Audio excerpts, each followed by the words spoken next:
이 김희어치읒은요, 당연히 김현지일 수밖에 없는 겁니다. 기본적으로. 당시 김용과 친하면서 모든 것을 상의할 정도로 권한이 있고 위증 교사분들하고도 같이 근무했고 위증 교사분들을 인사로 챙겨줄 수 있는 사람이 대한민국에 김현지밖에 더 있습니까? 안 그렇습니까? 저는 뭐 사실 다르게 생각하는데 의원님 답을 정해놓고 물어보셔서. 답을 정해놓는 게 아니라 재판 과정에서 다 제 그렇게 의견을 안 생각해요. 들으시잖아요. 제 답변을 들으시지는 않으시잖아요. 김희어치읒이 누구라고 생각하세요? 그 생각하시는 드릴게요. 분이겠죠. 제가 볼 때 생각하는 사람일 거라고 생각합니다. 근데 그게 중요합니까 저한테? 굉장히 중요한 문제입니다. 왜 이거는 중요합니까? 사법 방해인 거죠. 아니 그래도 답변할 기회는 아니, 주셔야 되는 그 거 김영 아닙니까? 재판에서 위증 답변할 관련돼 기회는 봤는데- 주셔야 되는 거 아닙니까? 제가 피의자입니까? 충분히 하세요. 증인이면 증인으로 대우해 주십시오. 아니, 제 질문에 대해 가지고 질문을 헛갈려고 하지 마시고 답변을. 자, 제가 말씀드리겠습니다. 마무리해 답변드리겠습니다. 주세요. 비서실장님께 묻겠습니다. 네. 민주당에서 최근에 대통령에 대해서 재판중지법 추진하겠다고 이야기를 했다가 비서실장께서 나서가지고 대통령 뜻이 아니다 이렇게 정리를 시키셨어요. 그러면서 대통령을 정쟁에 끌어들이지 말라 이렇게 언급까지 하셨는데 이거 민주당이 들으라고 하신 말씀이시죠? 아닙니다. 야당도 함께 양해해 주셨으면 좋겠습니다. 여야 모두가 대통령을 정쟁에 끌어들이지 말고 민생과 경제를 살리는 데 도와주십시오. 예. 그러면서 하신 말씀이 헌법상 대통령에 대한 재판 중지는 명백하기 때문에 입법 조치까지 필요 없다. 뭐 이런 취지로 말씀하신 것 같아요.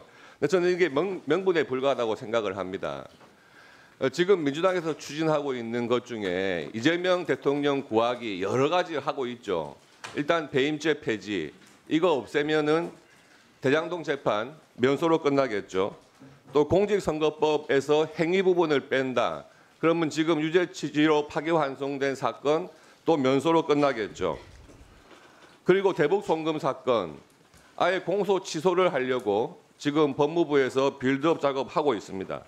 이렇게 면소나 공소 취소를 해버리면 대통령 퇴임 이후에도 재판받지 않고 편하게 지낼 수 있는데 괜히 재판중지법을 해놓으면 대통령 재임 기간 끝난 다음에는 재판하라는 뜻이 아니겠느냐.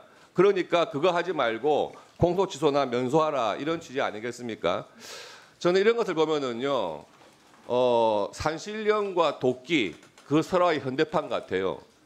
낡아 빠진 쇠도끼, 예, 재판중지법 그런 거 하지 말고 그냥 바로 금도끼, 은도끼 내놔. 예, 면소하고 공소 취소해. 지금 그런 방향으로 가시려고 재판중지법 굳이 할 필요 없다. 그렇게 하시는 거 아닙니까? 아닙니다. 의원님 저 답변 드릴 기회를 해주셔서 감사한데요. 제가 몇 가지 말씀 좀 올리겠습니다. 저희는 법적 판단은 법원의 몫이고 국민의 판단은 선거로 증명됐다고 생각합니다. 그리고 대통령의 재판 중지와 관련해서는 헌법 84조에 따라서 현직 대통령에 대한 형사재판은 중지된다는 게 다수헌법학자의 의견이고요. 견해이고 헌법재판소도 같은 취지로 해석을 내린 바 있습니다. 이에 따라서 운영하는 것이지 그 문제가 저희 대통령실 운영과 대통령과는 무관하다는 말씀 드립니다.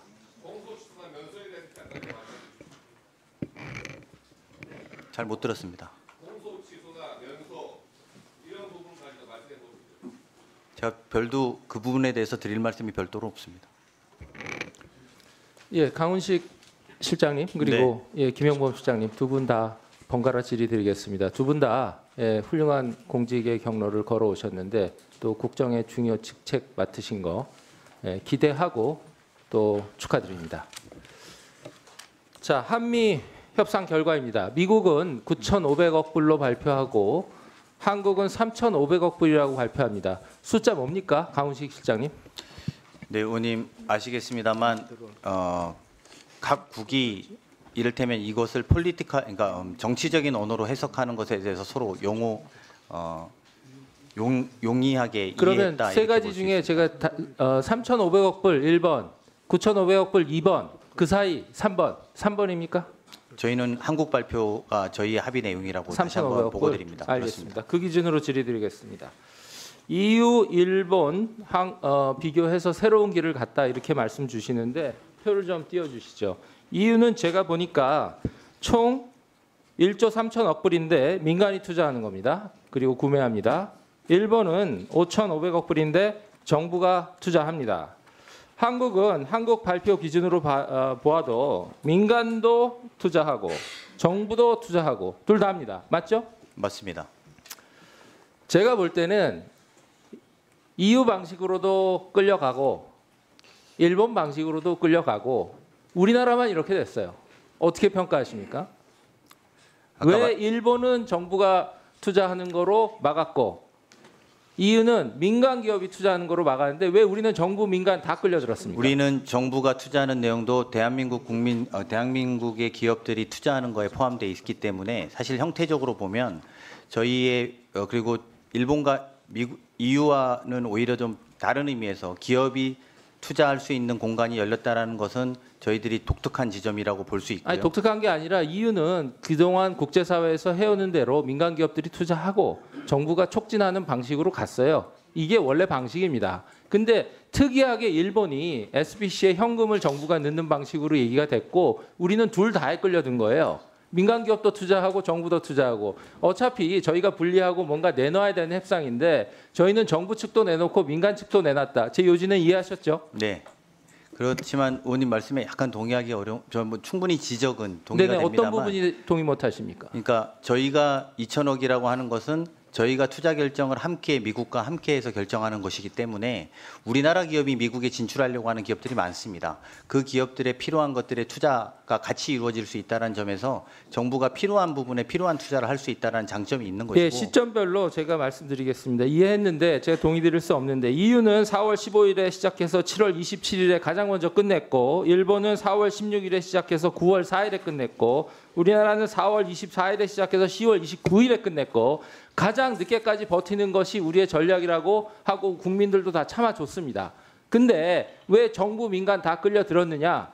그리고 일본이 택한 방식은 전례가 없는 방식이에요. 지금까지 지구상에서 정부가 SBC에 만들어서 남의 나라 SBC에 돈을 넣어서 정부끼리 투자한다? 이거는 지금까지 지구상에 없었던 방식이에요. 그럼 이거 하나만 끌려들어도 되는 것인데 일본 방식대로 끌려들고 정부 이거 뭡니까?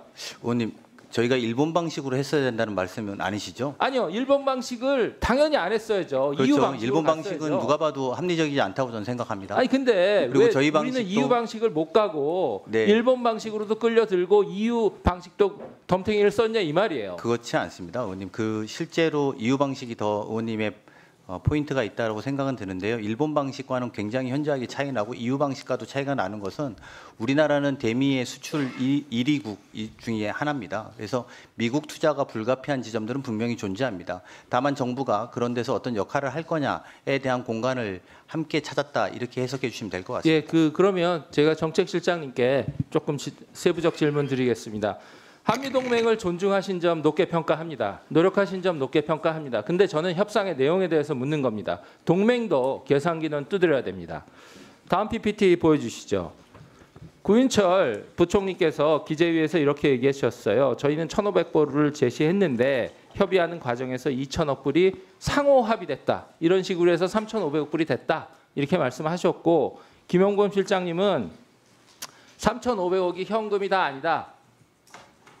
실제 들어가는 지분 투자는 5% 미만이다. 했는데 미스커뮤니케이션이 생겼지 않습니까? 이게 왜 생겼습니까? 좀 설명 좀 해주십시오. 미스커뮤니케이션은 뭐 3,500불에 대한 사항인가요? 네. 예, 그거는 당시에 일본이 의원님 말씀하신 대로 먼저 했고 일본과 미국과의 이렇게 뭐 상호 이해 그리고 우리가 협상을 7월 30일에 했을 때 우리 협상팀이 미국과 했을 때 뭐 투자 그다음에 대출 보증이 다 포함된다는 거 당시 시점에서는 상호 이해했습니다.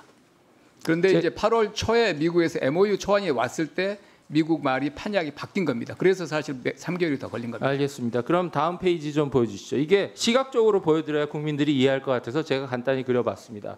김용범 실장님 발언에 따르면 민간 대출하고 보증은 민간이 나가는 거에 대한 저희가 대출과 보증이기 때문에 민간 EU 방식이라고 할 수 있어요. 그래서 김용범 실장님도 정부가 현금 투자하는 건 5%, 일본 방식이죠. 요 정도 생각했고 95%는 EU 방식을 생각한 거라고요.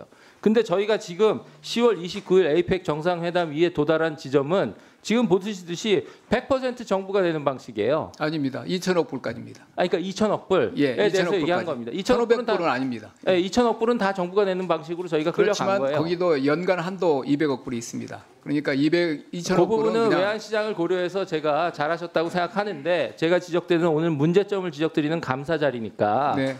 지금 3,500억 불의 내역을 소상히 상의하지 않고 3,500억 불이라는 숫자를 덜렁 합의하면서 협상이 끌려갔다고 보는 겁니다. 저는 이 지점 어떻게 평가하시겠습니까? 그러니까 이제 7월 31일 시점 그리고 네. 그 전에 말씀하신 대로 4월 24일이지만 사실은 실질 그 협상은 새로운 이제 팀들이 제가 가는 시간 드릴 7월부터 테니까요. 잠시만요. 트럼프 대통령이 말 바꾸는 건 그럴 수 있어요. 원래 예. 협상하는 사람이니까. 근데 저희가 끌려가면 안 되는 거고 시간을 길게 가졌다는 게 당시 대통령실 전략인데 예. 시간을 더 갔지 왜 이렇게 다 끌려갔냐는 겁니다.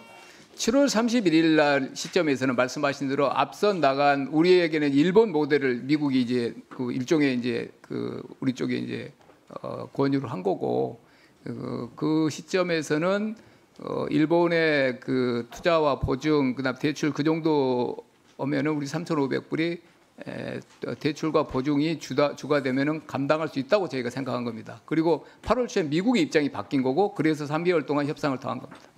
협상의 배착이 어디에 있냐 하면 일본 방식은 지구상에 존재하지 않는 미국한테 가장 환상적인 방식이에요.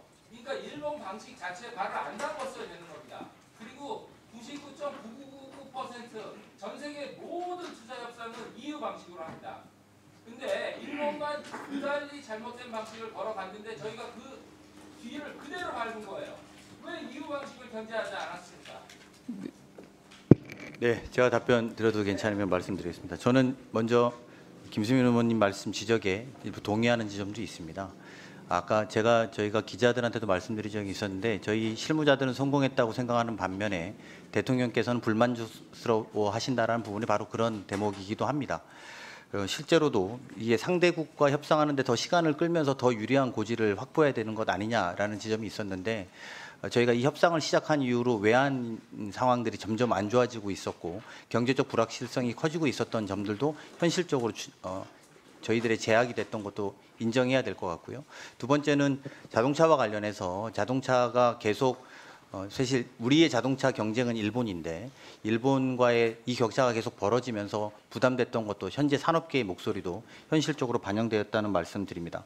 그리고 아울러서 의원님께서 말씀해 준 것처럼 전략이 그렇다면 더 시간을 같이 그러지 않냐 이렇게 말씀 주셨는데요. 저희도 그렇게 생각합니다. 그래서 국회에서 충분히 논의하시고 특별법을 통과시킬 때 이런 논의들이 충분히 되어서 국익 중심으로 마지막 마무리를 함께 해주셨으면 좋겠습니다. 저랑 짧게 토론을 해도 EU 방식으로 저희가 가지 않고 일본 방식의 잘못된 길을 걸은 것에 대해서 불만이 있으신 건데 시간을 더 끌었어야 되는데 에이펙 때 그것이 나왔다는 결과를 나왔다는 것 같고 너무 자화자찬하시면 안 되죠. 저희가 자화자찬보다도요 오히려 반대로 저는 이런 것도 있습니다. 의원님한테 좀 말씀드리면 이 협상국마다 파트너들이 좀 다릅니다. 저희의 파트너는 러트닉 상무장관이었습니다. 중국은 베센트 재무장관이 맡고 있습니다. 러트닉 상무장관은 일본과 한국을 같이 딜을 보고 있었습니다. 그런 측면에서 이미 미국이 갖고 있는 가이드라인 안쪽에서는 한국과 일본이 함께 토론해야 되는 것이었고 그런 부분에 있어서는 일정 정도 한계를 저희가 극복하려고 최대한 노력했다는 것이고 국민들의 부담들이나 우리 산업계의 부담이 가장 중요한 관건인데 그런 면에서 이 협상은 성공적이었다고 하는 실무자들의 의견들도 참고해 주시기 바랍니다. 자, 수고하셨습니다. 네, 마무리해 주시죠. 일본 같은 경우는 통상이나 금융에서 저희가 선진 모델로 따지지 않습니다.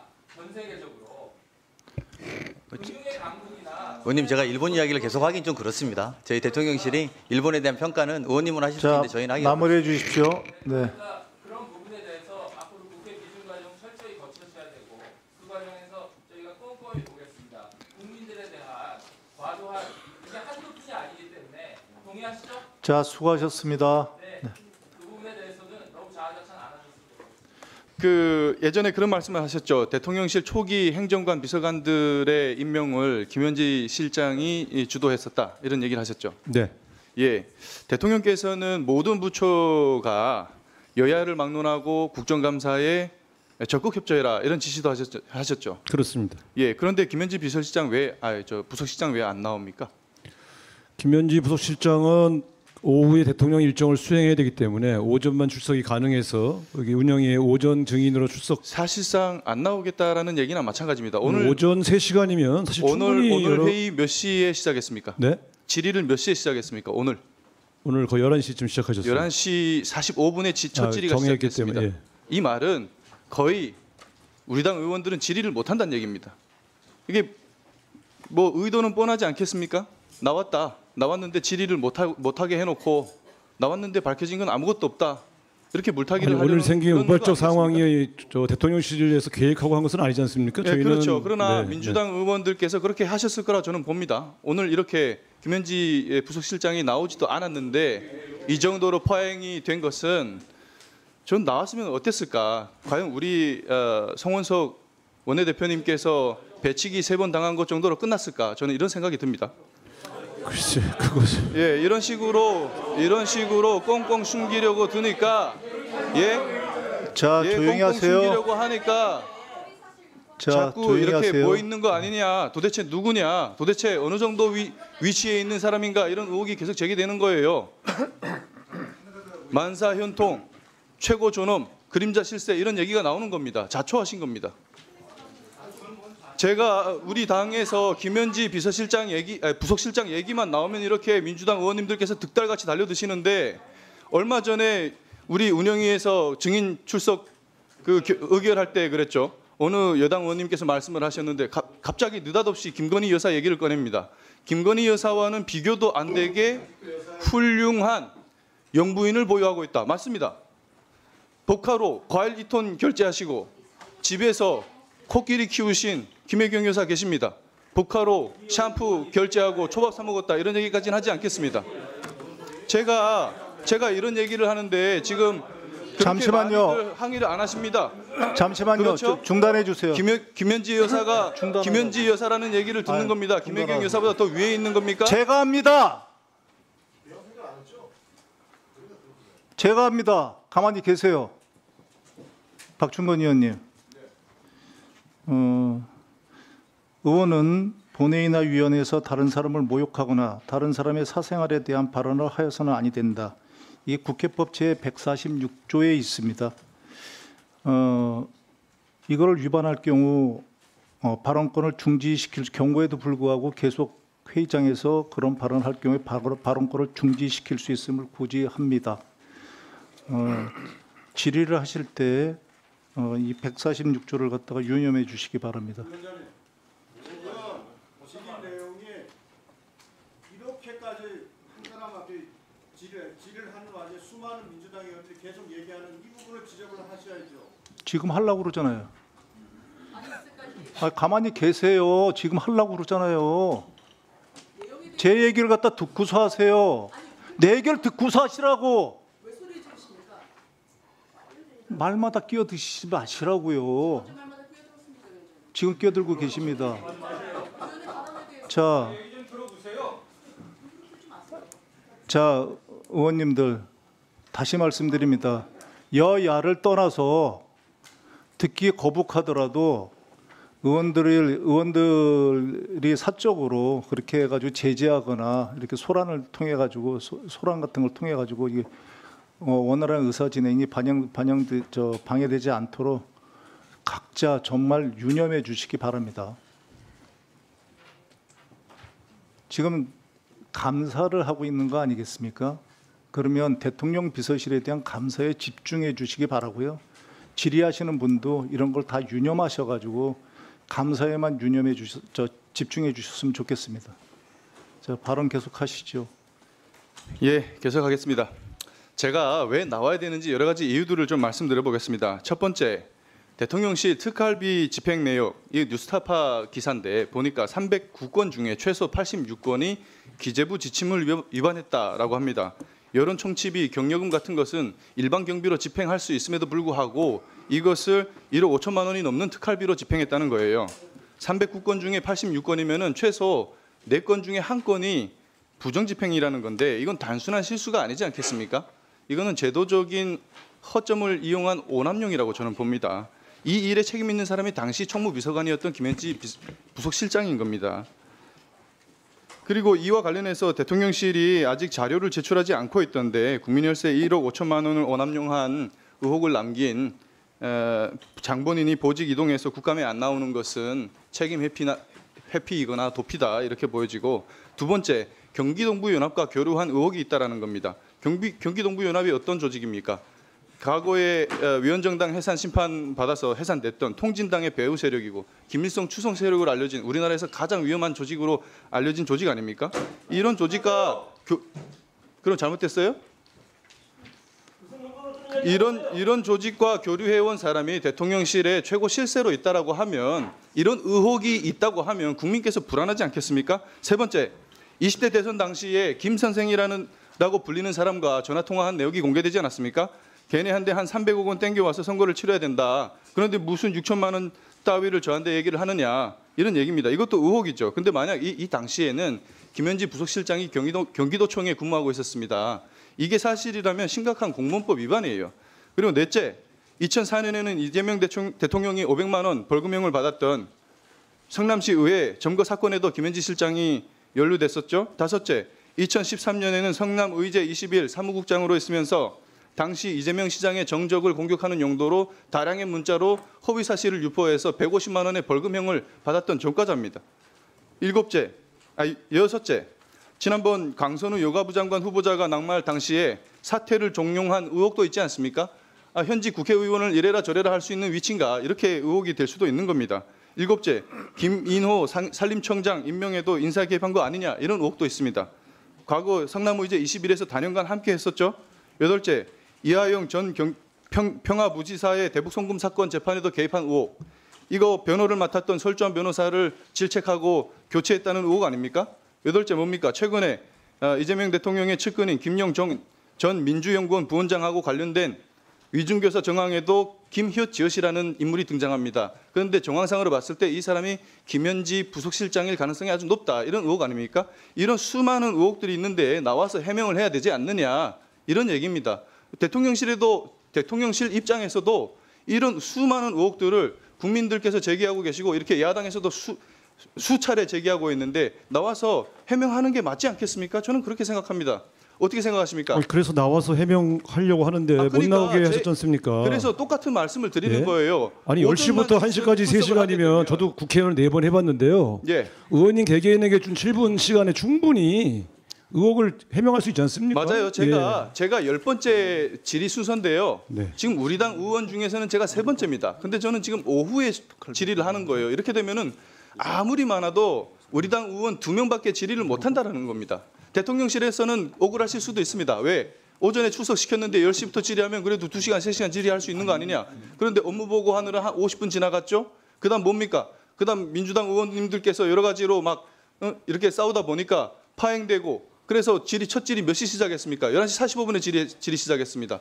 그러면 김현지 부속실장이 도대체 우리 당 의원의 질의를 몇 개나 받을 수 있습니까? 아니, 많아도 의원님, 하나 아니면 2개입니다. 국회에서 벌어진 우발적인 상황을 대통령실이 어떻게 예측하고 그건 이해합니다. 예, 그건 이해해요. 그러나 저는 이런 상황들을 얘기하는 겁니다. 이렇게 해서는 제대로 된 국정감사가 진행이 될 수가 없고 김현지 부속실장 또한 제대로 해명할 기회를 얻지 못한다라는 얘기예요. 그렇지 않겠습니까? 아니, 어쨌든 출석하려고 노력했던 것은 다 아시는 사실이고, 예, 그래서 위원장님 제가 한 말씀 더 네, 하십시오. 그래서 이제 김현지 실장에 대해서 야당 의원들께서 관심을 가지고 여러 가지 의혹을 제기하실 수 있습니다만, 저도 국회의원을 4번 했습니다만, 저도 야당 의원 해봤습니다. 그런데 야당의 의혹 제기도 사실은 상당한 신빙성 있는 근거를 가지고 의혹 제기를 해주실 그런 책임이 있는 겁니다. 그냥 시중에 떠드는 거 다 모아서 다 의혹이라고 해서 한 사람의 인격을 어렵게 만드는 것은 그건 국회의원의 특권이라고 보기엔 좀 어렵지 않겠습니까? 그래서 오늘 말씀을 여러 가지 하셨는데 제 얘기도 들어보세요. 그래서 제가 볼 때는 여러 가지 의혹을 제기하고 그 의혹을 해명할 수 있는 그런 장소로서 국감장이 활용되는 것은 바람직합니다. 그런데 오늘 오후에 대통령 일정을 수행해야 돼서 불가피하게 오전에만 출석하겠다고 한 것이 출석 거부로 말씀하신 것도 좀 과하고요. 이렇게 쭉 해명할 수 없도록 열거해서 의혹 제기하는 방식도 제가 볼 때 적절해 보이지는 않습니다. 그 말씀을 좀 정무수석으로서 말씀드렸습니다. 위원장님 저도 한 말씀 올려도 될까요? 네.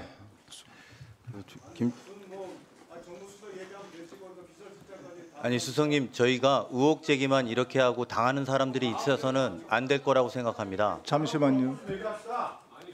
의혹 제기만 하고 답변을 듣지도 못해서 저희로서도 답답한 게 많습니다. 잠시만요. 그래서 말씀을 잠깐 드려야 되겠습니다. 그러니까 잠시만요. 알겠습니다. 알겠습니다. 예.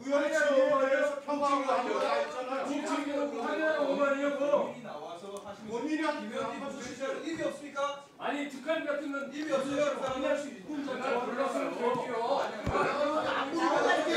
의원님.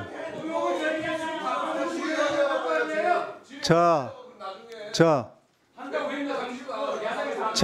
잠깐만요. 이 정도 의혹은 1시간 30분이면 할 수 있는 얘기예요. 잠깐만요.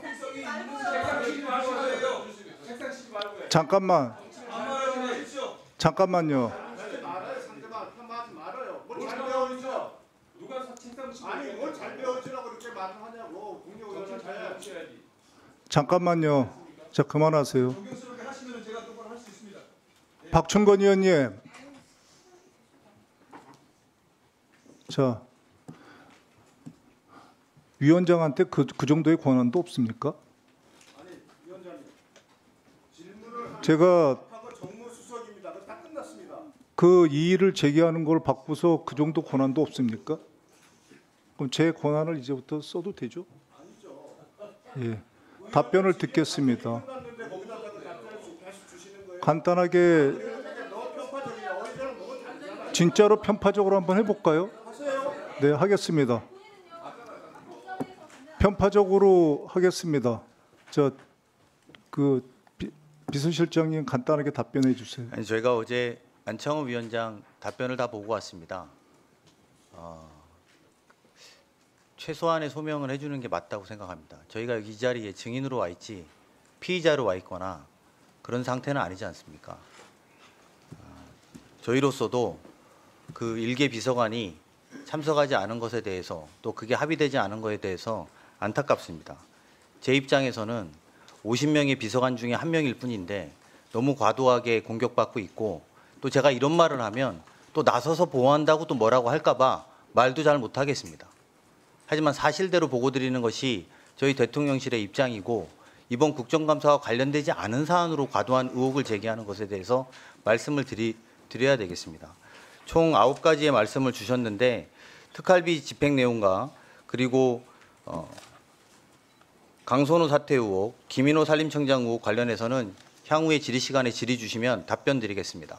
아울러 경기동부연합 그리고 300억 선거법 관련, 선거자금 관련, 성남시 의회 관련, 성남 21 관련, 이화영 재판 관련, 김용 위중교사 관련 이 사안들은 지난 정부에 조사할 만큼 조사했다고 저희는 판단하고 있으며 국정감사랑도 무관하다고 말씀드리겠습니다.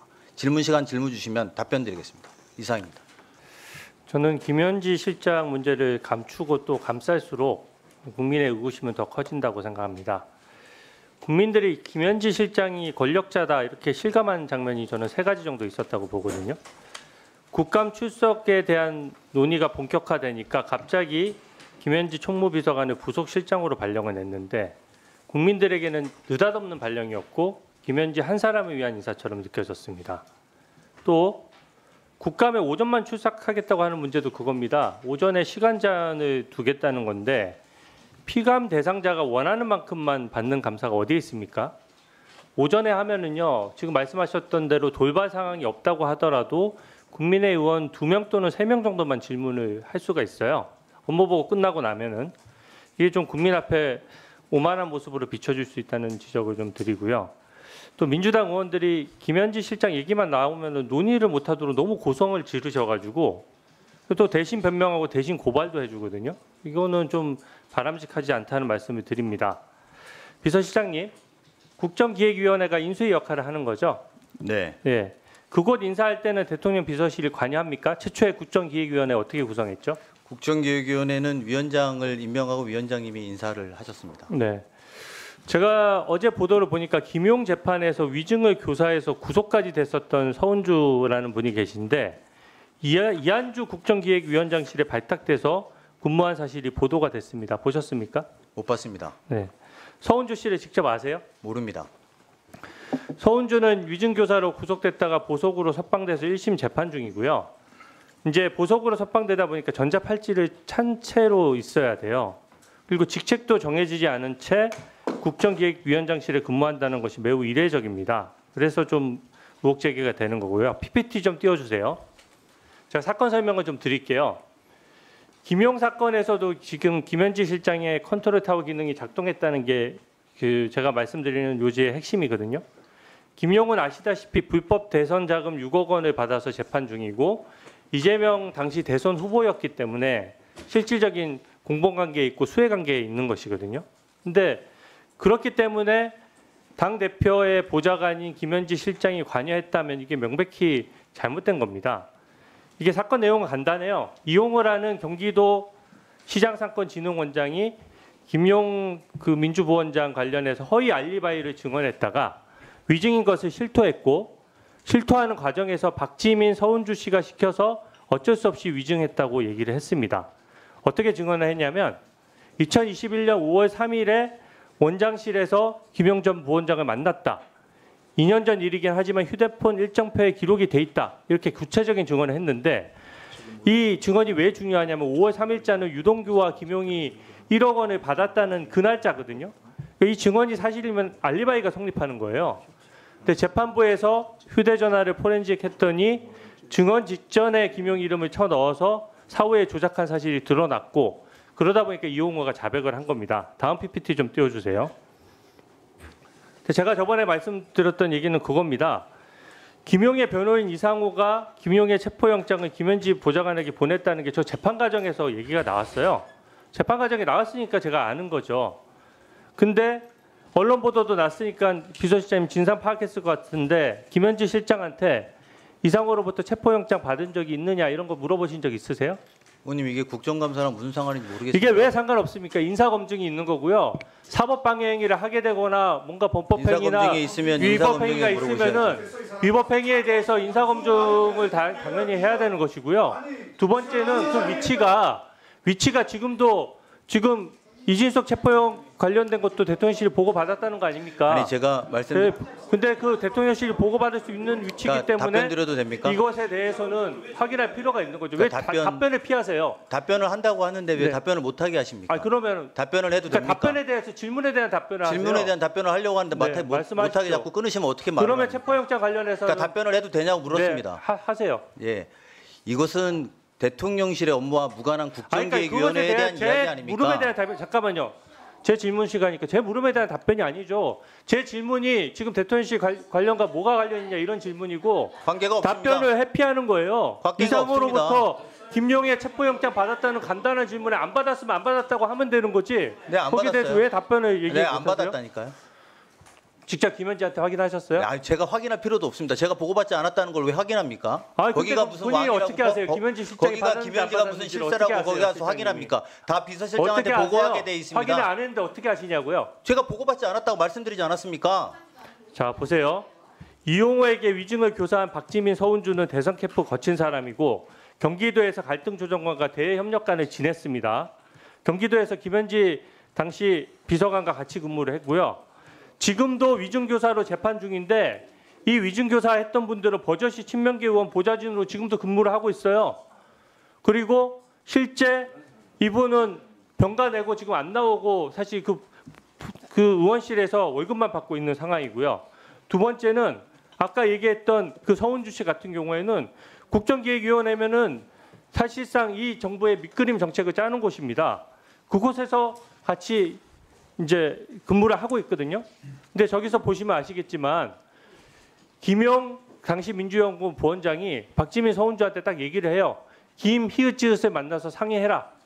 그렇게 얘기한 건 제 얘기가 아닙니다. 보도도 나왔고 실제로 그 텔레그램 같은 내용이 전부 다 공개가 됐습니다. 그러면 김희읒지읒이 누구라고 생각하세요? 뭐 의원님 말씀하시는 의도로 알겠습니다. 제가.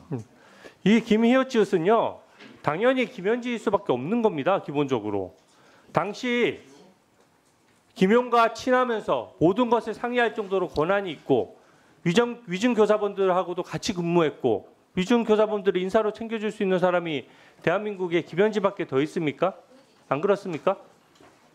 저는 뭐 사실 다르게 생각하는데 의원님 답을 정해놓고 물어보셔서 답을 정해놓는 게 아니라 재판 과정에서 다 아니, 제 그렇게 의견을 안 생각해요. 들으시잖아요. 제 답변을 들으시진 않으시잖아요. 김희읒지읒이 뭐 누구라고 생각하세요? 그 답변할 생각하시는 기회를 드릴게요. 분이겠죠. 제가 볼 때 생각하는 사람일 거라고 생각합니다. 근데 그게 중요합니까 저한테? 굉장히 중요한 문제입니다. 왜 이거는 중요합니까? 사법 방해인 거죠. 아니 그래도 답변할 기회는 아니, 주셔야 되는 그 거 김영 아닙니까? 재판에서 위증 답변할 관련된 기회는 관련된- 주셔야 되는 거 아닙니까?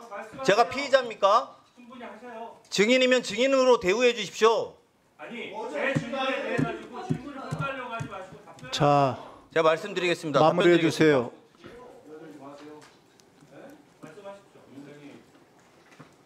답변 드려도 됩니까? 자, 조용히 하세요.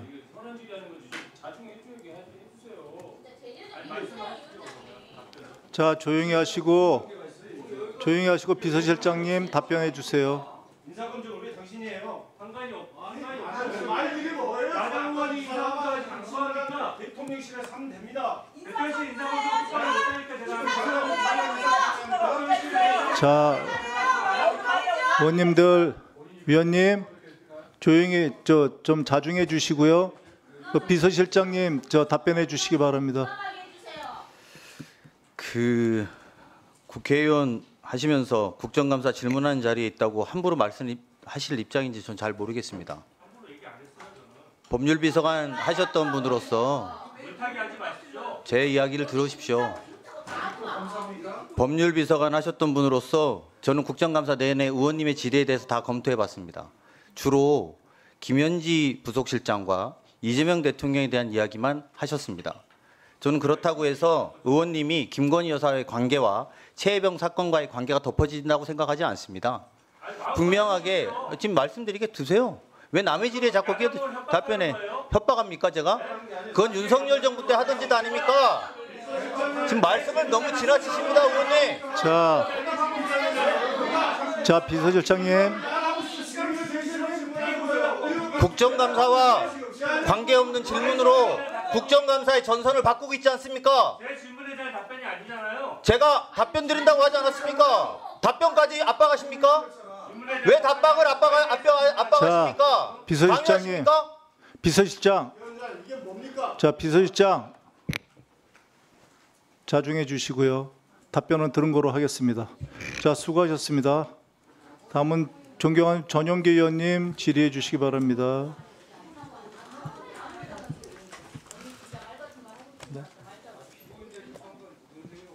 어제 여러분 다 했잖아요. 이번 연장 상대로. 전용기요 발언하게 해주세요. 너도 다 하지 않아요? 답변하려고 하는데 못하려고 하시고. 저희는 어제 안 하고 이혼하고 여기 있으면 검찰에 가세요. 자, 근거 없다고 하잖아요. 설명하는 게 아니잖아요. 조금 있어. 화장실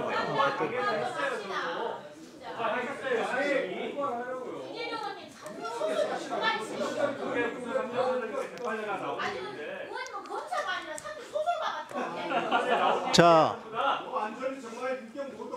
자, 계속 하실 겁니까?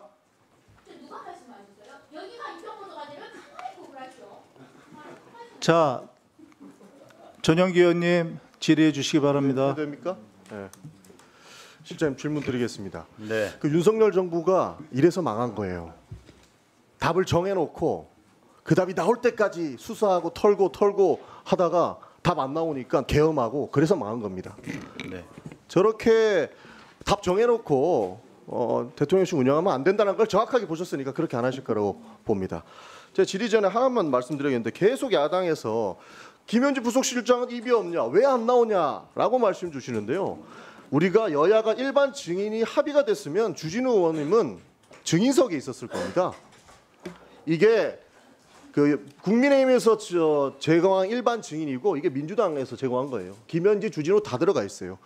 이게 여야가 합의가 돼 있으면 우리 주진우 의원님께서는 증인석에 앉아 계셨을 거예요. 그거 무서워가지고 뭐 반반 치킨이니 출석 시간을 조정 못하니 일반 증인 합의 안 했고 지금 김현지 부서실장 안 나온다고 계속 거짓말 하시는 것밖에 안 보이는 겁니다. 지금 홍보수석, 통합수석 어디 갔습니까? 양해 받고 본인 업무하러 예결위 갔죠? 네. 왜 거짓말 하십니까? 양해 되네요. 오전만 하면 안 된다면서요. 오전 양해 받고 나갔네요. 그 이해를 못 하시니까 문제가 되는 거예요. 일시 불출석이라고 이 자료에도 나와 있잖아요. 일시 불출석이라고. 근데 김현지 비서관은 안 된다라고 이야기하는 게 더 웃긴 거고 증인 합의가 일주일 전에 불발됐습니다. 근데 그 증인 명단에 있던 사람이 갑자기 국정감사 당일날 감사위원으로 슬그머니 보임을 해요.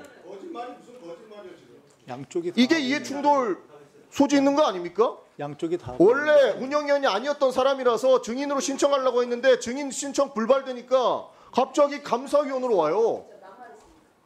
그게 이해충돌이라고 말 못합니까? 그렇게 와가지고 출석 못해서 마이크도 없는 김현지 부속실장을 계속적으로 모욕하고 비난하고 있습니다. 이거는 진짜로 부르려고 했던 겁니까? 본인들이 안 불러가지고 정치적 이익을 누리려고 했던 겁니까? 의심하지 않을 수 없다라는 말씀을 드리고 싶습니다. 저는 정말 그러지 않았으면 좋겠어요. 그리고 페이스북에다가 입틀막을 안다 이렇게 피해자 코스프레 하시는데요. 주진우 의원님 입을 좀 여세요.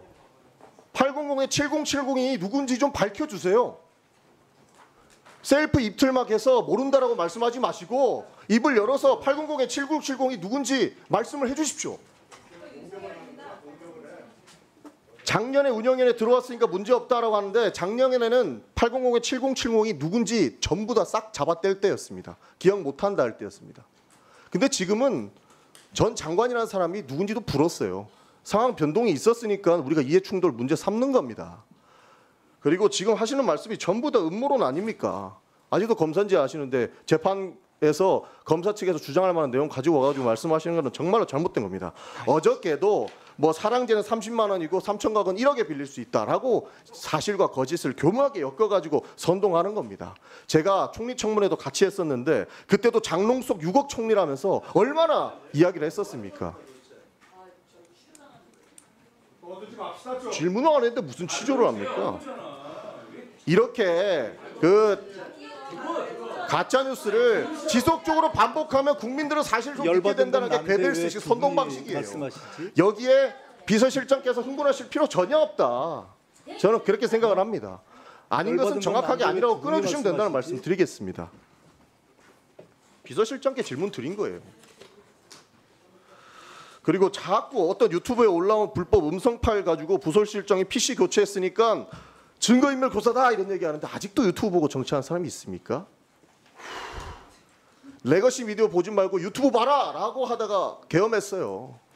그렇게 하면 다 될 줄 알았나 봐요. 그걸 반면교사 삼아서 좀 그런 얘기 좀 안 하셨으면 좋겠습니다. 윤석열 정부 3년 내내 수사했고 혐의 없음으로 종결 난 거 아닙니까? 그리고 공무원으로 있으면서 개인 PC의 개인정보 유출, 뭐 반출하면 당연히 안 되는 거 그런 내용도 확인도 안 하고 그냥 그렇게 주장하면 다 범죄자가 됩니까? 그런 식으로 하다가 윤석열 정부 망한 겁니다. 하나만 더 말씀드리면 성남의제 20일이라는 것도 뭐 공문 수발신한다 뭐 했는데 이것도 성남의제 20일은 20년 전, 10년 전 엄청 옛날 거예요. 초기 윤석열 정부 초기 때부터 감사원이 털고 검찰이 털고 해도 안 되니까 기소조차 못한 사건입니다. 이거 옛날에 다 끝난 사건들 다 가지고 와가지고 문제 있다, 잘못됐다, 범죄자다, 같이 있었으니까 범죄한 거 아니냐. 악마를 해도 너무한다. 이재명 대통령을 악마하기 위해서 정치검사 동원해서 모든 짓을 다 하다가 이제는 이재명 대통령이 안 먹히니까 김현지 부속실장을 악마하고 있는 것밖에 안 보이는 겁니다. 이 부분은 대통령실에서 피할 필요가 없다고 저는 생각해요. 정확하게 끊어주셔야 된다. 정치 성동에 놀아날 필요 전혀 없다는 말씀을 좀 드리겠습니다. 네, 실장님 그렇게 해주시겠습니까? 네, 그렇게 하겠습니다. 이거 주진우 의원님이 직접 쓰신 걸 맞습니까? 제가 제 글까지 지금 위원장님한테 평가받아야 됩니까?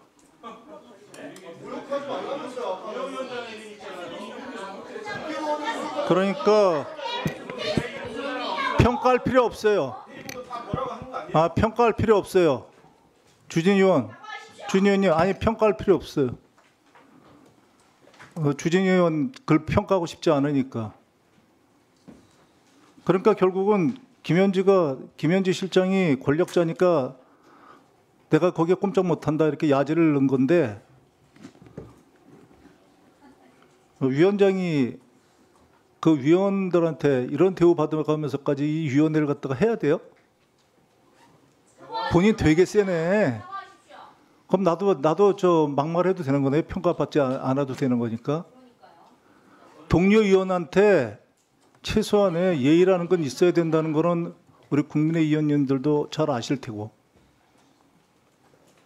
그런데 이게 페이스북 쓴 거 보니까 시간 대충 보니까 오늘 저 위원회 하는 시간에 쓰셨네. 아까 제 발언에 끼어져 있고 다 그렇게 한 다음에 쓴 겁니다. 제가 틀린 말 했습니까?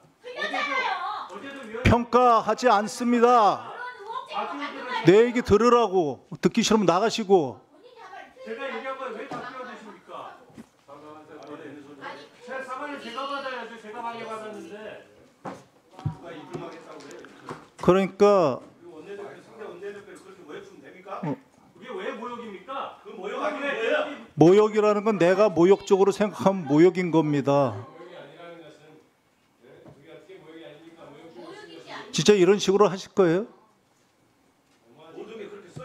이런 식으로 해도 됩니까? 끼어들지 않으셨으면 제가 먼저 하지 않습니다. 내가 끼어들었습니까? 어제도 끼어드셨잖아요. 어제 제 얘기 하나도 안 들렸는데. 그래서 기분이 나빠가지고 그렇게 쓰셨어요? 오늘도 마찬가지 아닙니까? 그래서 그렇게 쓰셨냐고. 왜 본질을 벗어나는 얘기를 하고 있냐고요. 난 주진우 의원이랑 말싸움하고 싶은 생각 조금도 없어요. 그러니까 주진우 의원이 쓰셨으니까 나도 내 얘기를 하는 겁니다. 그냥.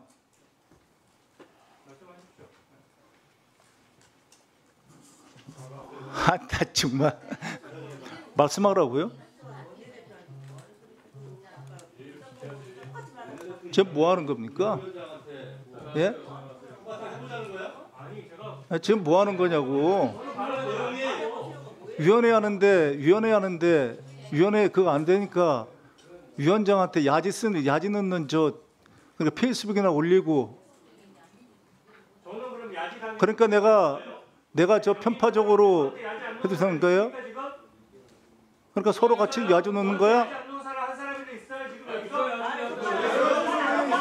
조용히 하시라고 내가 얘기하고 있잖아요. 온갖 소리 다 하는 거 못 들었어요? 저한테 온갖 소리 나오고 지금도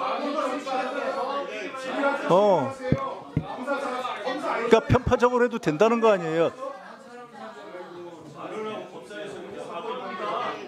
자, 박상혁 의원 의사진행 발언하십시오. 예, 박상혁 의원입니다. 우리가 뭐 여러 가지 국정감사를 하거나 뭐 국회에서 운영하면서 여러 가지 뭐 의견의 대립도 있고 하지만 최소한의 금도는 지키려고 우리가 노력을 해왔고 또 어제도 그렇게 했고 오늘도 최소한 노력을 해왔는데 국정감사를 하면서 해당 상임위원이 해당 위원장을 모욕 주는 그런 게시물을 공개적으로 이렇게 SNS에 올리면 이 우리 운영위원회는 어떻게 되는 거며 국회는 어떻게 되겠습니까? 뭐 우리가 질의를 하면서 서로 간에 상호 뭐 소리를 좀 높이기도 하고 목소리를 높이기도 하고 뭐 하는 것들이야 다 예전부터 있었고 가급적 안 하면 좋겠지만 그런 일들은 있습니다만 저는 지금까지 저도 뭐 이제 재선 의원밖에 안 됐습니다만 상임위를 하면서 상임위원장을 공개적으로 SNS에서 저격하는 그런 일을 본 적은 없습니다. 사후적으로 뭐 끝나고 나서 뭔가 아쉬움을 표현하거나 이런 부분들은 뭐 간혹 있을 수 있겠습니다만 지금처럼 어떻게 국정감사를 하고 있는데 특정인이 우리 상임위원장보다 머리 위에 있다고 이런 식의 저격하는 인격을 모독하는 글을 올립니까? 저는 매우 부적절하다고 생각을 하고요. 저는 뭐 직접 제가 얘기하는 것은 뭐 의사진행바로 이상하긴 합니다만 빨리 우리 주진우 의원님이 김병기 운영위원장님께 사과드리고 이 원만하게 그리고 뭐 가급적이면 그래 주셨으면 좋겠고요. 제가 뭐 강제할 수 있는 건 아니지만 그러고 국정감사를 좀 원만하게 진행했으면 좋겠습니다. 우리 유상범 수석님께서 좀 함께 도와주셨으면 좋겠습니다. 예. 뭐 필요하면 좀 정회를 하시는 것도 좋을 것 같습니다. 위원장님 이상입니다.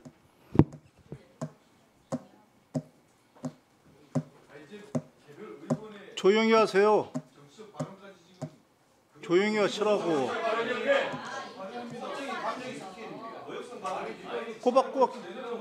위원장님이 지금 진행하고 계시잖아요. 발언권은 온전하게 생각하시는 거예요. 온전하게. 예? 자기 중심적으로 생각하시는 거 아니에요 지금?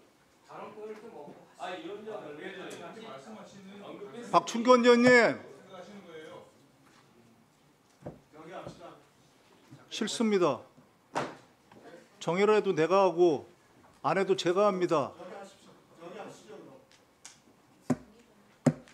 아니요. 정의하지 않겠습니다. 막 가자는 거네. 싫습니다. 그냥 떠드세요.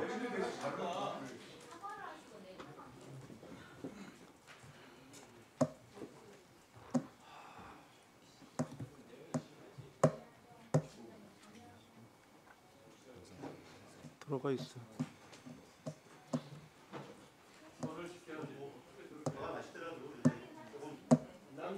여기에 있기 싫으면 다들 나가세요. 그래요, 정해야죠. 일단 국감이 중지됐으니까 거기에 대해서 제 입장을 좀 먼저 설명을 좀 드리고 말씀을 드리겠습니다. 일단 어제부터 제가 김현지 부속실장 관련된 이슈를 얘기했던 것은 특별한 것이 없습니다. 다 언론 보도에 됐거나 재판에서 나왔던 얘기를 가지고 사실은 굉장히 원론적인 얘기거든요. 국감에 성역이 없어야 되고 불러서 직접 얘기를 들어봐야 되고 이런 것들은 야당 의원님들께서도 계속 하시던 겁니다. 근데 지금 어제부터 제가 발언을 지금 한 5차례 정도 발언 기회가 있었는데 단 한 번도 제대로 제가 온전하게 발언을 끝내지를 못했습니다. 그래서 저는 이거는 좀 굉장히 비정상적인 상황이라고 판단을 하고 또 실제로 그렇게 되다 보니까 국민들이 느끼시기에는 김현지 부속실장이 얼마나 세길래 지금 민주당 의원님들이 다 이렇게 하는 것이냐라는 의구심을 충분히 저는 가질 수 있을 것이라고 생각합니다. 지금도 제가 발언하는데 아까 지금 저는 사실은 위원장님께 어떤 사감도 없거든요. 그리고 위원장님이 평소에 합리적으로 운영해 주신다고 생각을 하는데 유독 김현지 실장 얘기만 나올 때만 민주당 의원님들이 계속해서 끼어드시고 또 거기에 대해서 저를 소위 말하는 아까 그 표현대로라면 야지를 놓는 거죠. 네, 조롱하고 야유를 보내는 것이 너무 반복됐고 그 점에 대해서 제가 문제점을 지적하는 글을 쓴 겁니다. 그래서 제가 표현에 어떤 막말이 있고 제 생각에 변함은 없지만 국감의 파행을 막고 또 민주당 의원님들께서 향후 제 발언에 대해서 끼어들지 않겠다고 한다 그러면 제가 그 부분에 대해서 지금 그렇게 하지 마시고요. 그 부분에 대해서는 제가 글을 내리고 유감 표명을 하겠습니다.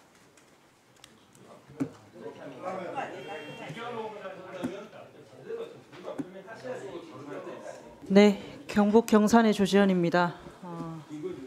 여야를 불문하고 우선 뭐 에이펙 정상회의 잘 치르신 거 고생 많으셨다는 말씀드립니다. 그런데 한 가지 좀 실장님께도 당부 말씀을 좀 드리고 싶은 것이 있습니다. 저희가 그 이름 석자만 나오면 시끄러워지고 이렇게 하는 모습들을 국민들께서 다 보셨을 텐데 이게 단순히 어떠한 정권이든 이게 이재명 정부만을 얘기하는 게 아니고 어떠한 정권이든 그 권한 밖에 자기의 권한을 넘어선 어떤 행사 이런 것들은 늘 어떠한 정부를 불문하고 문제가 되어 왔었습니다. 그래서 대통령이 최측근이라는 사람, 근데 총무비서관을 하다가 부속실장까지 하는 분, 그러면 얼마나 최측근이라고 국민들이 바라보시겠습니까? 그런데 이분에 대해서 신상도 몰라. 그러니까 과거 일은 묻어두더라도 그럼 총무비서관이 돼서 총무비서관이 대부분 대통령 비서실 인사를 관할하지 않습니까? 살림도 관할하고요. 근데 이런 분이 장관 후보자에 대한 어떤 인사에 대해서 뭐 이런 대통령의 의중을 통보한다든지 이런 게 보도를 통해서 많은 국민들이 접했단 말입니다. 또 부속실장으로 이동을 하고 나서는 최근에 제가 모 영상을 보니까 에이펙 정상회의의 기자회견장에 보니까 뭐 이렇게 그 포디움을 이렇게 진두지휘를 하고 계시더라고요. 그러니까 부속실장님께서. 그러면 부속실장이 홍보기획비서관 역할도 하는 것 같고 의전비서관 역할도 하는 것 같고 이게 도대체 저분은 어떤 일을 하는 걸까? 많은 분들이 궁금해하지 않겠어요, 실장님? 네. 그리고 실장님께서도 이 사안에 대해서 아까 전에 언성이 좀 높아지시던데 냉정하게 대처를 해주셨으면 좋겠습니다. 네, 알겠습니다. 네. 비서실장님께서는 대통령 대면 보고를 얼마나 자주 하십니까? 전 뭐 하루에 요일마다 좀 경우가 다른데요. 월요일 같은 경우나 월화수 정도는 아마 4시간 이상씩 붙어 있습니다. 그래요? 네. 직원도 자주 하십니까? 직원? 그럼요. 네. 네. 그러면 대통령께서 여당 대표 있지 않습니까? 정청래 대표님. 네. 정청래 대표님과는 뭐 소통을 자주 하십니까? 국회와 소통을 특히 여당과 일상적으로 대통령이 직접 하시지는 않는 편입니다. 직접 하시지 않으면 제가 말씀을 전할 때도 있고 실장님께서 또, 전달하십니까? 대표님의 당대표의 말씀을 대통령께 전달하기도 합니다. 그 실장님께서 대통령이 실장님께서 직접 본인이 실세라고 하셨으니까 대통령의 입이라고 제가 생각하고 실장님의 말씀이 네. 지금 이 대통령께서 이 국회 상황을 어떻게 바라보고 계십니까? 지금 여야 대치로 정말 그 극한 대치 이거에 대한 원인은 뭐고 어떻게 대통령께서는 이 상황을 바라보고 계십니까? 제가 대통령을 대신해서 말씀하라고 하시니까 책임이 무겁습니다만 여야가 지금 대한민국의 경제 사정과 대내외적인 상황들은 매우 위기다 이렇게 인식하고 있습니다. 저희 대통령뿐만 아니라 대통령실도 그렇게 인식하고 있는데 이 위기 극복을 위해서는 여야가 함께 힘을 합칠 부분들이 굉장히 많고 그런 것들을 해나가기를 바라고 당연하죠. 있습니다. 여야가 힘을 합쳐야 관세 협상 해온 거 입법화한다든지 이런 거를 뒷받침할 수 있는 거 아닙니까? 근데 이렇게 대치 상황이 계속되면 궁극적으로는 국민들이 피해 보는 거 아닙니까? 그죠? 네. 그런데 거기에 대한 물론 야당도 책임이 있겠습니다만 여당도 책임이 적지 않은 거 통감하시죠? 네, 제가 뭐 직접 다 여야를 평가할 건 아닌 것 같습니다. 그러면 대통령께서 8월 달에 야당을 뽑은 사람들 역시 국민이다.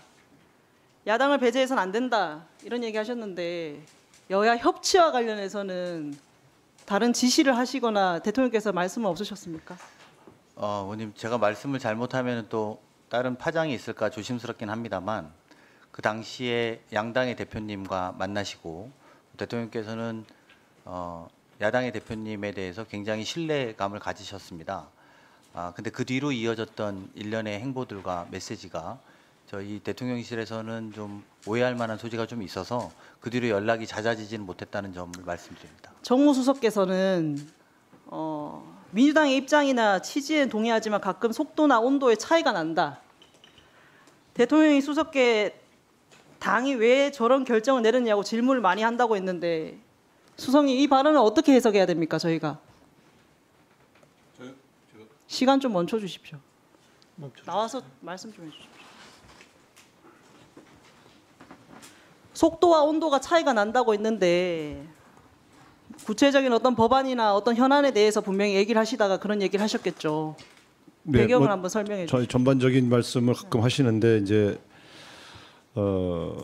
개혁의 내용, 방향에 대해서는 동의하시는데 그 개혁을 추진하는 과정에 있어서 좀 가끔 거칠거나 이런 것 측면에서 걱정하시는 말씀하신 적이 있습니다. 그러면 실장님 최근에 재판중지법과 관련해서 대통령께서 반대 입장을 한다고 민주당에 전달한 걸로 제가 보도를 통해서 봤는데요.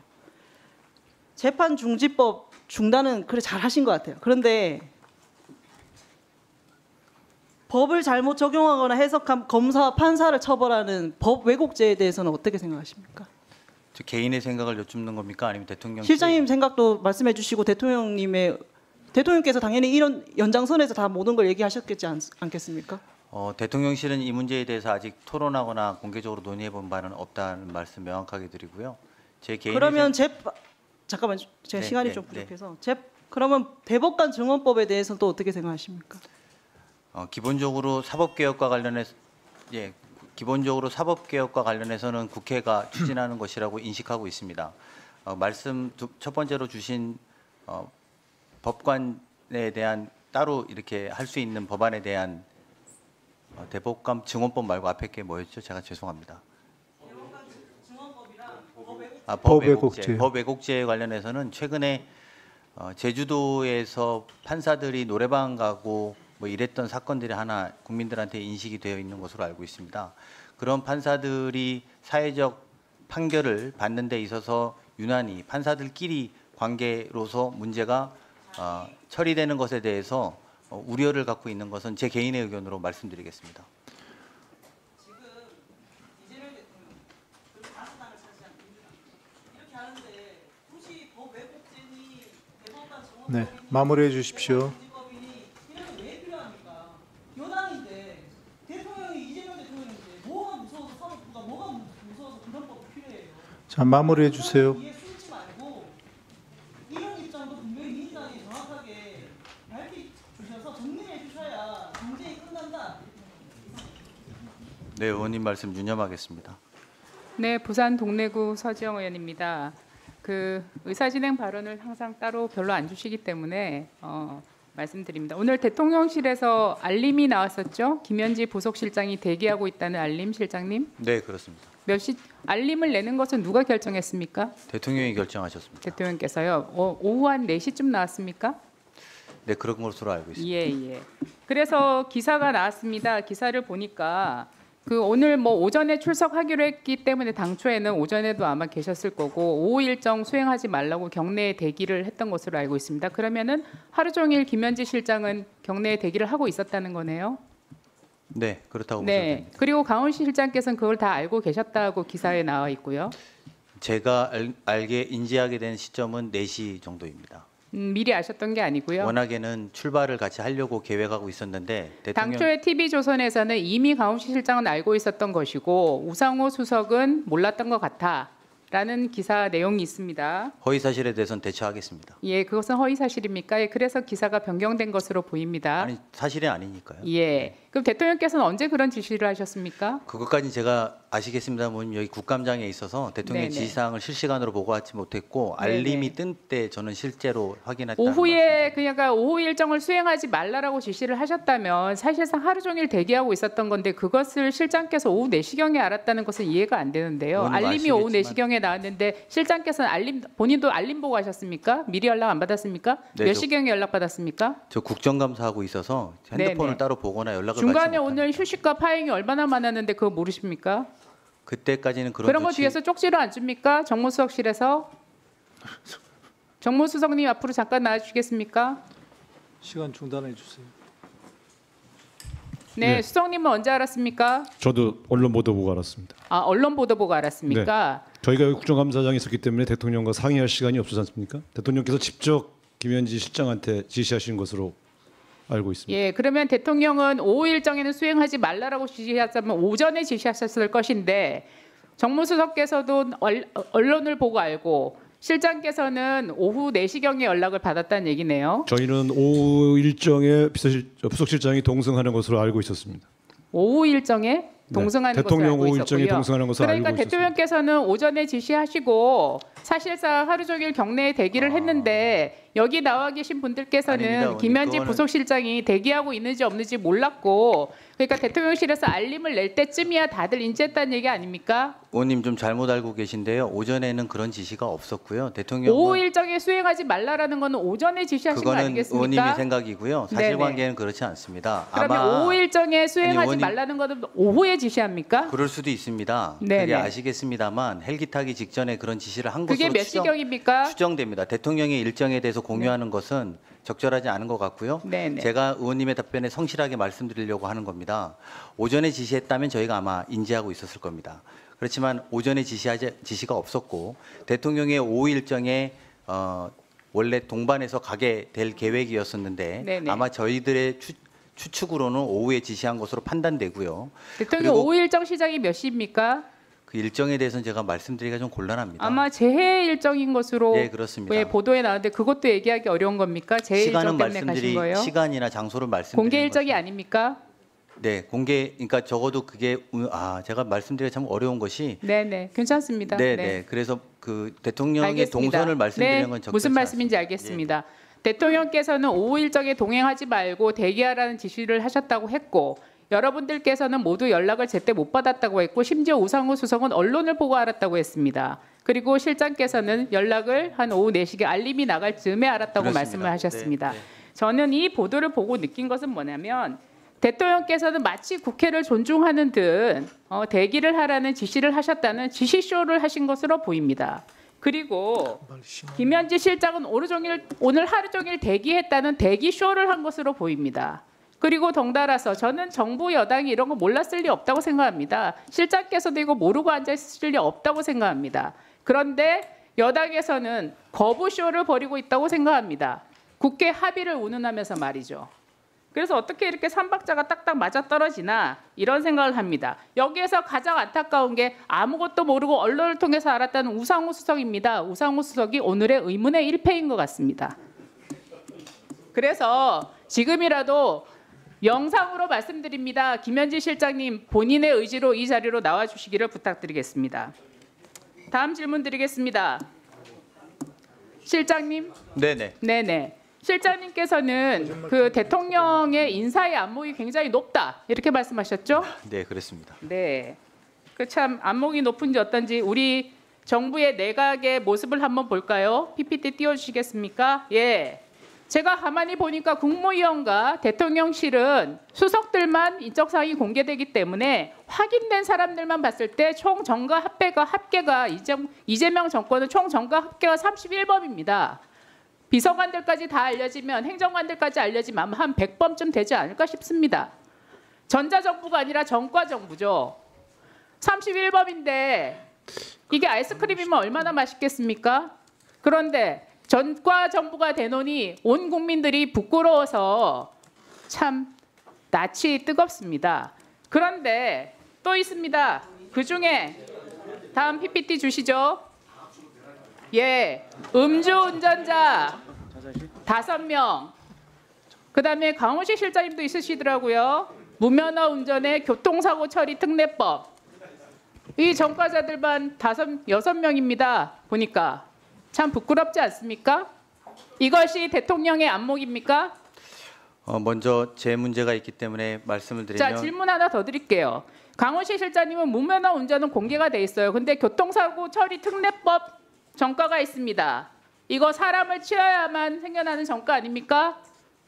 예, 이 내용에 대해서 한번 국민들 앞에 소상하게 설명해 보시죠. 한 번도 공개된 바가 없습니다. 네, 의원님 이게 누구를 다치게 했습니까? 이거 잘 처리됐습니까? 150만 원 벌금 받으셨죠?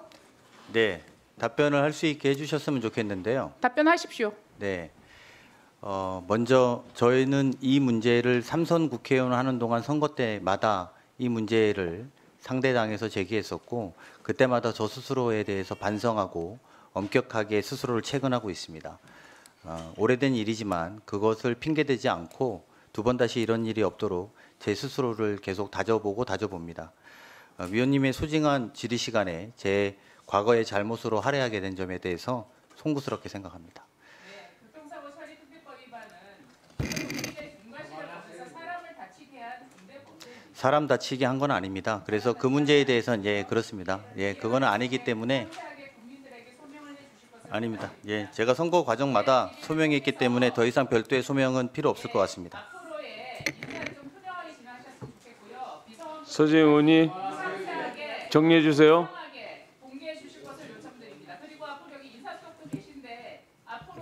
서재 의원이 정리해 주십시오. 정과 여부 좀 면밀하게 따져보십시오. 이상입니다. 비서실장님께 한 가지 여쭤보겠습니다. 이번 국감은 현지에서 시작해서 현지로 끝나는 현지 국감이 된 것 같은데요. 아까 김현지 부속실장이 대통령께서 오후 일정은 동의하지 말고 출석하도록 대기해라 이렇게 지시했다고 그래 얘기했다. 한 4시쯤 그렇게 발표한 거죠? 네, 그렇게 알고 있습니다. 여야 간에 협의를 했는데 결국은 여당이 지금 동의하지 않아서 지금 출석을 못하는 그런 상황이 왔습니다. 그런데 이거는 여야 간의 협의가 필요 없이 비서실장의 권한으로 국회에 출석하라고 지시를 하면 지금이라도 이 자리에 나올 수가 있다고 봅니다. 2015년도에 유사한 사례가 있었거든요. 우리 실장님 혹시 아세요? 2015년 정윤회 문건 사태 당시에 그때 민정수석과 부속 비서관에 대해서 출석을 야당이 요구했는데 그때는 서로 지금 여야가 반대쪽에 앉아 있었죠. 합의가 안 됐습니다. 그런데 야당이 요구를 계속하니까 김기춘 당시 비서실장이 민정수석에게 직접 출석해라 이렇게 지시를 했고 그에 따라서 형식적으로 여야가 그러면 출석해야 된다 이렇게 합의를 해서 출석한 상황이 있었거든요. 지금이라도 강훈식 비서실장께서 바로 김현지 부속실장 출석하라고 뭐 명령을 하든지 지시를 하든지 촉구를 하든지 할 의향이 없으십니까? 의원님 아시겠습니다만 2015년에도 민주정부 때는 야당이 요구하면 조국 장관도 불러서 민정수석임에도 불구하고 수사 중인 사안에 대해서 묻곤 했었던 기억이 납니다. 저희로서는 지금 그게 국회 아니고요. 합의가 가장 2015년도에는 우선시되고 박근혜 국회가 대통령 합의해 주시면 시기예요. 거기에 따르겠다는 네. 말씀으로 대신하겠습니다. 2015년도에는 당시 대통령 비서실장이 수석하고 비서관 출석해라 이렇게 지시를 했는데 지금 강훈식 비서실장 그렇게 할 의향은 없다 이거죠? 저는 국회 합의를 따른다고 말씀드렸습니다. 그러니까 국회 합의하고 관계없이 지시를 할 의향은 없다고 하니까 그러면 결국은 동행하지 않고 대기하라고 했던 그 말은 결국 국민한테 그냥 쇼한 거에 불과하다 이렇게 볼 수밖에 없는 거죠. 그런 의향이 없는 것으로 이해하겠습니다. 아니 의원님 그렇게 위성락 말씀하시면 실장님, 저도 삼선언을 했는데 당의 입장을 제가 삼선 모르는 것도 하신 거 잘 알고요. 아니고 위성락 시간이 없으니까 저희 위성락 입장하고는 실장한테 하나 그렇게 말씀하시면 여쭤볼게요. 위성락 실장님, 네. 지금 2023년 12월부터 북한 김정은이 적대적 두 국가 해가지고 두 국가론을 얘기하고 있는데 두 국가론에 대해서 동의하십니까? 저희 정부의 입장은 남북 관계는 통일될 때까지의 잠정적인 특수관계다라는 데 서 있습니다. 자, 그러면 김정은이가 통일의 전제 조건으로 한미동맹 해체, 주한미군 철수 이런 내용을 의미하는 발언을 했는데 여기에 대해서 어떻게 생각하십니까? 저희는 그거에 동의하는 입장이 아니고 우리는 우리 입장을 가지고 임하고 있습니다. 자, 화면 한번 보겠습니다. 정동영 의원이 지금 장관이 돼 있는데 2024년 10월 달에 임종석 전 실장의 두 국가론에 찬성하지 않는다. 두 국가론은 김일성과 김정일의 조국 통일을 저버린다. 이렇게 얘기를 했고 이재명 대통령도 24년 9월 달에 대한민국 헌법에 위배된다라고 했어요. 그런데 이번에 국정감사 기간에 정동영 장관이 이걸 부정했습니다. 김정은이의 적대적 두 국가론을 비틀어 가지고 평화적 두 국가론이라고 하면서 두 국가론을 끝까지 주장을 했거든요. 그러면서 이것이 곧 정부의 입장으로 확정될 거라고 생각한다. 이렇게 얘기를 했습니다. 자, 지금 현재 대통령실은 지금 두 국가론을 인정하는 것입니까? 또 정부의 입장으로 확정될 예정이 있습니까? 없습니까? 정부의 입장은 제가 좀 전에 드린 말씀이 정부의 입장이고요. 통일부 장관도 정부의 입장에서 크게 다르지 않습니다. 자, 크게 다르지 않다면 그 빨리 정리를 해주세요. 왜 정부 안에 장관급 인사들 간에 견해가 이렇게 다른지 모르겠어요. 또 하나 마지막 또 하나 물어볼게요. 이재명 대통령은 지금 24년 9월달에 두 국가론에 대해서 대한민국 헌법에 위배되는 측면이 있지 않느냐라고 부정적으로 말씀하셨는데 이재명 대통령의 생각은 정확히 뭡니까? 두 국가론을 인정하는 것입니까? 아닌 것입니까? 대통령님의 입장은 기존에 말씀하신 입장하고 제가 드린 말씀하고 같습니다. 같다는 것이 두 국가론은 인정하지 않는다로 이해를 하면 됩니까? 남북 관계는 통일될 때까지의 잠정적인 특수관계다. 잠정적인 특수관계라고 하는 게 처음 나온 문서가 어디였죠? 남북 기본 합의서에도 있고 그 후에 합의 사항들에 들어 있습니다. 그러니까요. 지금 그렇게 지금 얘기하시고 하는데 정동영 장관은 거꾸로 얘기했거든요. 두 국가론 자체에 대해 가지고 자기는 평화적 두 국가론이다를 주장을 하면서 대통령 생각도 그럴 것이다. 그것이 정부의 입장이 될 것이다. 이렇게 얘기했어요. 그러니까 정부의 고위 관계자들 양쪽의 장관급 인사가 다 다른 얘기를 하니까 대한민국 국민은 이게 도대체 두 국가론을 간다는 건지 아닌지 헷갈리게 될 수밖에 없잖아요. 두 국가가 된다 그러면 남과 북이 다른 나라 아니에요. 그러면 탈북민들이 지금 위치가 어떻게 되는 겁니까? 탈북민들 우리가 지금 지원한다고 있는데 그분들은 북한을 국가로 한다 그러면 우리가 다른 나라 국민들을 인위적으로 억압하고 있는 게 되는 거 아니에요? 네. 법률도 다 바꿔야 되잖아요. 기본적으로 통일 자체에 통일부가 없어져야 됩니다. 통일부는 해체하고 외무부에 흡수돼야 돼요. 그런데 그런 주장을 하고 있단 말이에요. 또 하나 여쭤볼게요. 자, 지난 9월 달에 그 정 장관이 이런 얘기를 했습니다. 대통령실 NSC의 외교부와 국방부 출신 안보실 차장은 빠져야 한다. 이렇게 얘기했는데 대통령실에 이런 사람들이 빠져야 된다라고 얘기하는 것이 대통령실 운영에 대해서 장관이 이래라 저래라 얘기할 수 있는 상황입니까? 왜 NSC 인사 구성하는 데 대해서 일개 장관이 대통령의 참모 기구를 만드는 데 대해서 감나라 배나라 이렇게 합니까? 이거 심각한 문제 있는 거 아니에요? 월권행위 아닙니까? 네, 이 통일부 장관도 남북 관계가 잠정적인 특수관계라는 것을 인정하고 이해하고 있습니다. 그리고 그 이해하고 있다는 말은 정치적인 외교적인 발언에 불과하고요. 지금 이 자체는 문제가 많잖아요. 왜 NSC를 이래라 저래라 합니까? 시간이 없으니까 하나만 여쭤볼게요. 비서실장님, 네. 보유세 인상할 겁니까? 네. 부동산 정책 관련해서 보유세 인상할 겁니까? 지금 아직 토론 중에 있습니다. 보고 드리기는 적절하지 않은 시점입니다. 토론 중에 있다는 건 인상할 수 있다라고 하는 취지로 이해하면 됩니까? 할 수 있다와 없다를 다 토론하고 있다는 취지입니다. 네, 수고하셨습니다. 다음은 존경하는 유상범 의원님 질의해 주십시오. 순서 바뀌었나요? 예, 유상범 의원입니다. 자, 강훈식 실장님. 아니요, 어제는 문진석 의원이 먼저. 잠시만.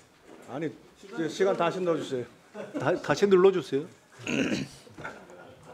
분위기 팍 빼네 여기서. 자, 비서실장님. 네. 이설래 총경이라고 아시는가요?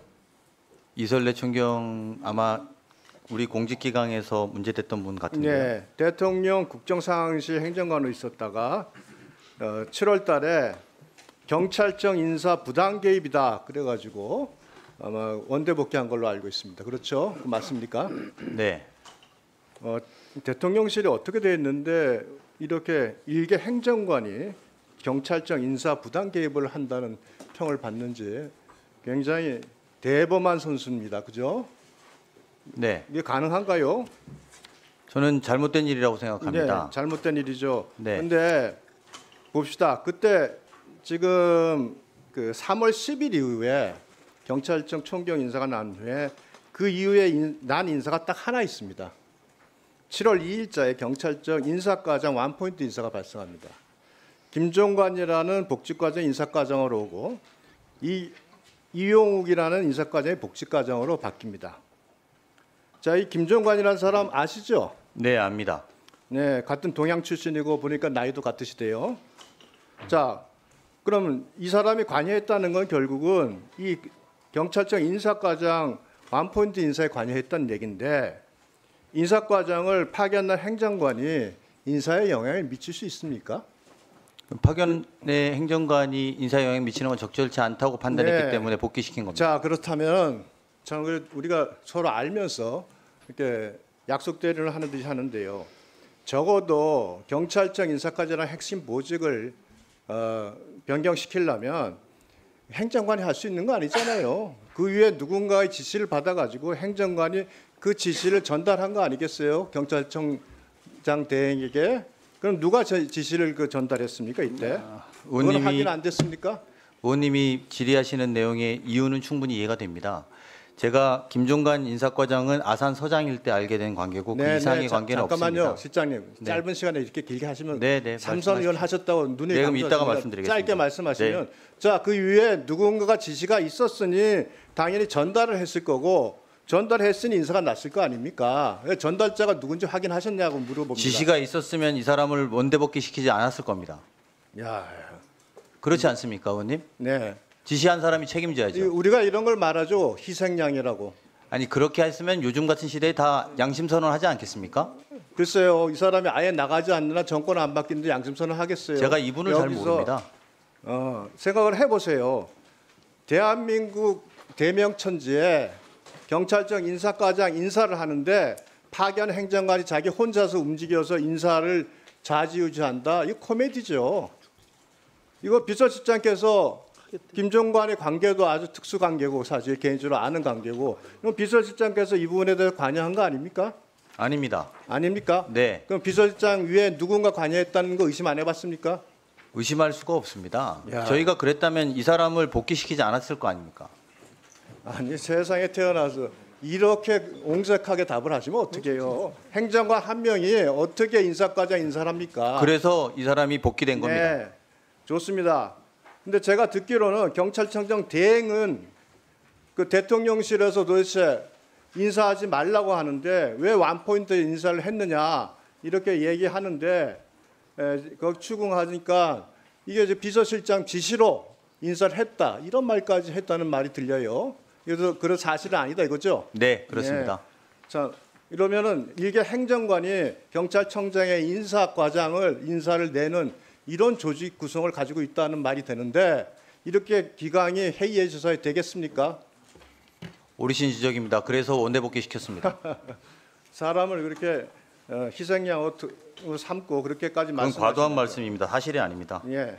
자, 우리 김현지 총무비서관이 강성원 후보자에게 사퇴하라는 전화를 했습니다. 그죠? 아시죠? 네, 보도를 통해 확인했습니다. 예. 자, 그러면 이 김현지 그 당시에 총무비서관에게 사퇴를 하라고 전화를 지시한 것은 우리 비서실장께서 지시를 했습니까?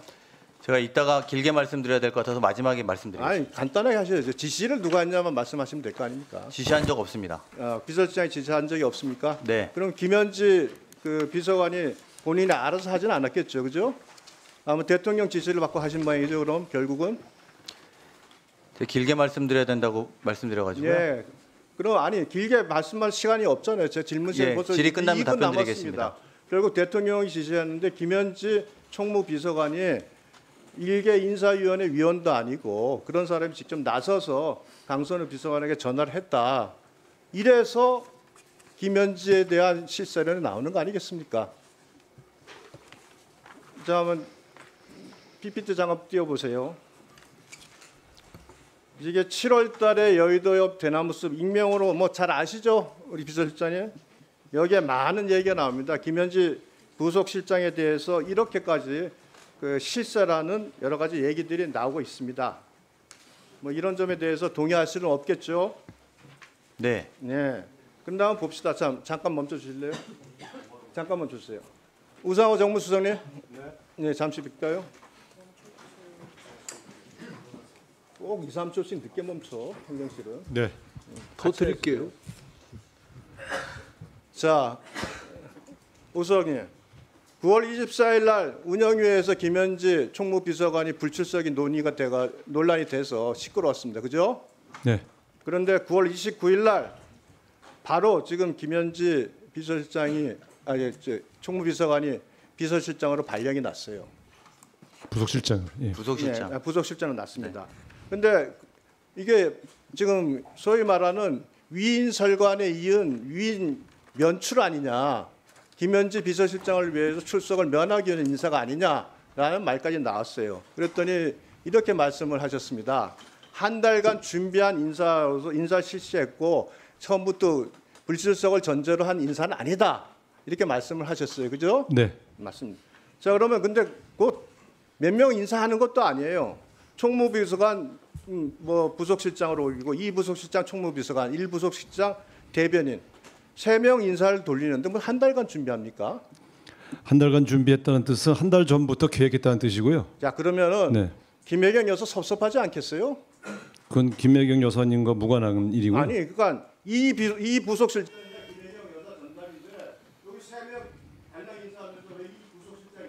자, 말씀드리겠습니다. 저희가 초기에 대통령실 출입 기자가 150명이 넘는 정도 인원인데 대변인 한 명이 감당하기가 매우 어려운 상황이 계속 발생을 했습니다. 그래서 대변인이 추가로 필요하다. 외부에서 데려올 거냐, 내부에서 발탁할 거냐를 논의한 것이 한 달 전 얘기고요. 그때 김남준 실장이 대변인으로 되는 것이 대통령의 복심도 제일 잘 전달할 수 있고, 아니 지금 답변 듣지 않습니까? 인사가 김현지 부속실장을 출소시키지 않기 위해서가 아니라 대변인실 보강을 위해서 시작된 인사 계획이었다는 뜻입니다. 네, 네. 제가 답변 드려도 되면 지금 준비 중에 있습니다. 의원님, 그래서 이 상황에 대해서는 제가 인사위원 네.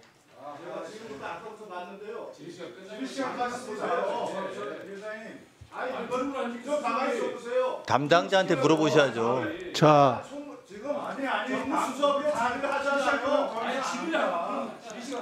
잠시만요.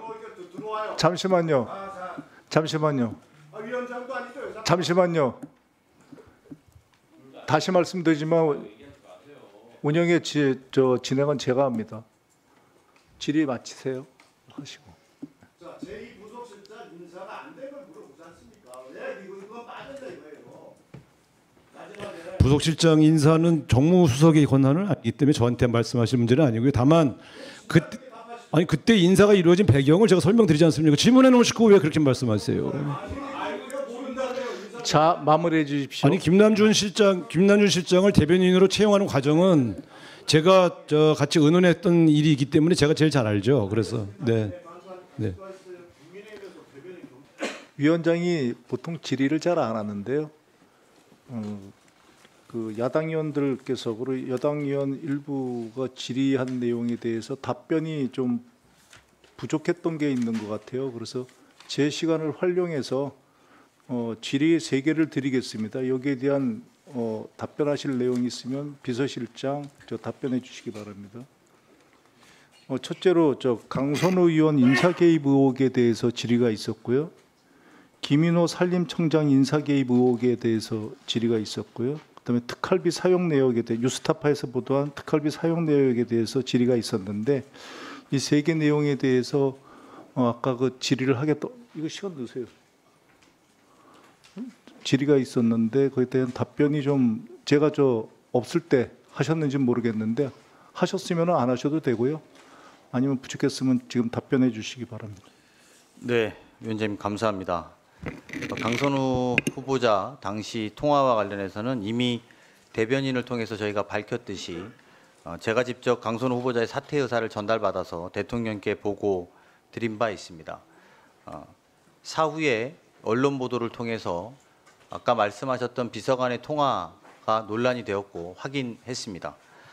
아시겠습니다만 후보자가 여러 중요한 결정이 앞두고 나면 여러 사람들하고 통화하는 과정이었고 그 통화 과정에서 우리 비서관도 통화가 있었다고 확인했습니다. 임명 이후에 여러 논란이 있었고 그 논란에 시간이 지연되면서 아마 여러 의견을 청취했던 과정이었던 것 같습니다. 대통령실 분위기도 물어보고 이랬던 과정이 있었던 것 같습니다. 그래서 제가 그 비서관을 불러서 주의를 주고 다시는 이런 일이 없도록 하라고 이야기한 바 있습니다. 의원님들은 오해 없으시길 바랍니다.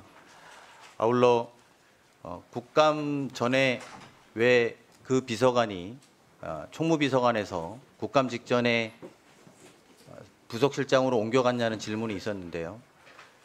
아시겠습니다만 저도 삼선 의원이고 또 야당 의원에서 질의했던 입장으로서 타이밍에 대해서 말씀하시는 의원님들이 이해가 됩니다. 그런 정도의 의혹을 제기하실 수 있다고 생각합니다. 하지만 저희가 감출 것도 없고 잘못한 점도 없습니다. 9월 10일경입니다. 저희가 100일 정도 됐을 때 저희가 지금 맡은 대통령실의 구조는 지난 윤석열 정부에 짜놓은 구조에 저희가 와서 움직이고 있었습니다. 9월 10일 정도에 인사수석을 발표하면서 제가 기자들에게 공개적으로 곧 조만간에 대통령실의 구조 변경과 인사이동이 있을 예정이다 예고한 바 있습니다. 그때 이미 준비가 되었었습니다. 다만 당시의 부속실장이었던 김남준 대변인은 유행까지는 마치고 본인의 인사이동을 대통령을 모시고 인사이동을 할 수 있게 해달라고 요청이 있었고 그 사이에 소위 김현지 출석에 대한 논란이 있었다는 보고 말씀 분명히 드리고 저희가 유엔총회 직후에 바꿨다는 말씀도 드립니다. 그리고 또 하나는 말씀하셨던 것 중에 산림청장과 관련된 건 사실 무근으로 밝혀졌다고 말씀드리고요. 특활비와 관련된 말씀도 드립니다. 2년 전에는 특활비를 삭감해놓고 왜 이번에는 특활비를 해야 되느냐라는 여러 언론으로부터 질문을 많이 받습니다. 아시겠습니다만 저는 송원석 대표님과 함께 예결위 간사를 한 바 있습니다. 국가 예산에서 가장 중요한 것은 공개성과 투명성이라고 생각합니다. 공개성의 입장에서 2년 전에 특활비가 공개성이 없다는 이유로 특활비가 삭감되었고 저희 대통령실에서는 특활비를 공개하겠다고 말씀드렸습니다. 다만 투명하게까지 공개하기는 좀 어렵습니다.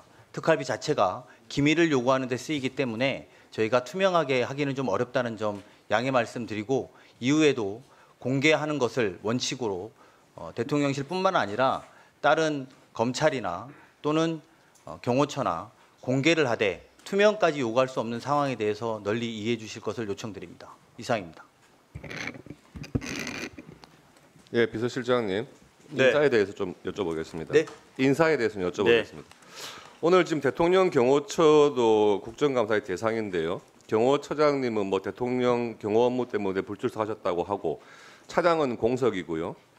그 다음으로 원래 출석하셔야 될 분이 박관천 정책관인데 국회 예결위 질의 참석 때문에 안 나오셨고 그렇죠? 근데 경호처 정책관으로 근무하시는 이 박관천 이분 유명한 분이시잖아요. 박근혜 정부 당시에 청와대 십상시 문건 유출을 해가지고 결국에는 대통령 기록물법 위반과 뇌물수수로 기소가 됐었고요. 징역 7년 선고받았다가 일부 무죄 나는 바람에 징역 8월에 집행유예 2년 이게 2021년에 대법원 확정된 것 같습니다. 그러면 이게 지금 집행유예 기간이 2023년 정도에 끝났을 것 같은데 공직 취임 제한을 받는 그 기간을 다 마치고 지금 정책관으로 들어오신 건지도 약간 의문스럽고요. 제가 언론을 보니까 이재명 대통령 후보의 캠프에서 일을 했다. 그래서 대통령 경호처 차장으로 내정된 상태로 들어왔는데 지난 7월 달에 한 언론에서 인사검증 단계에서 문제가 발생해가지고 경호처의 정책관이라는 자리를 신설했다는 겁니다. 맞습니까? 의원님 죄송한데 네. 저 경호처 관련된 인사를 대통령실에서 하고 있지는 않습니다. 조직이 달라서요. 그는 대통령 경호처에서 답변하는 게 맞습니다.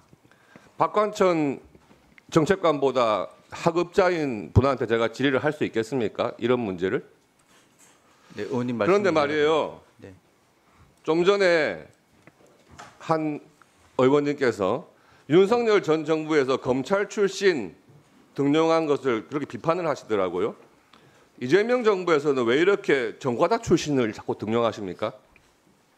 네, 그거에 대한 답변으로 말씀하신 걸로 들었습니다. 이 박관천 당시 경정이었죠. 정보 형사 출신입니다. 그래서 청와대에 있다가 문건을 유출해가지고 형을 산 사람이에요. 저희 감으로는요. 대선 캠프에서 무슨 공을 세워가지고 경호처 차장으로 내정된 게 아니고요. 경호처 차장 자리를 내놔라.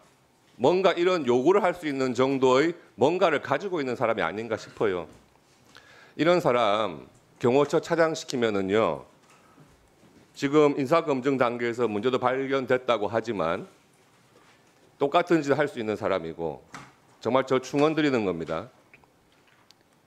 그리고 아무리 오랜 시간이 지났지만 형을 다 마쳤다고 하지만 이런 종류의 전과가 있는 사람을 경호처 차장이라든지 정책관, 그것도 자리를 만들어 가지고 대통령실에서 근무하게 한다. 저는 굉장히 대통령실의 이미지에도 안 좋을 뿐만 아니고 이분보다도 더 일 잘할 수 있는 경호처 차장 충분히 많지 않을까 생각을 합니다. 뭐 충원 드리는 거니까 답변하실 필요는 없고요. 지금 언론을 보니까 아까 여러분이 말씀하셨지만은 김현지 부속실장이 국회에서 부르면 국정감사 나가도록 하기 위해서 용산 대통령실에 대기 중이다. 대통령께서 말씀하셨다는 거 아닙니까? 대통령께서 이런 정도까지 구체적으로 지시를 하셨으면 대통령 입장을 존중해드려야 되는 거 아닙니까?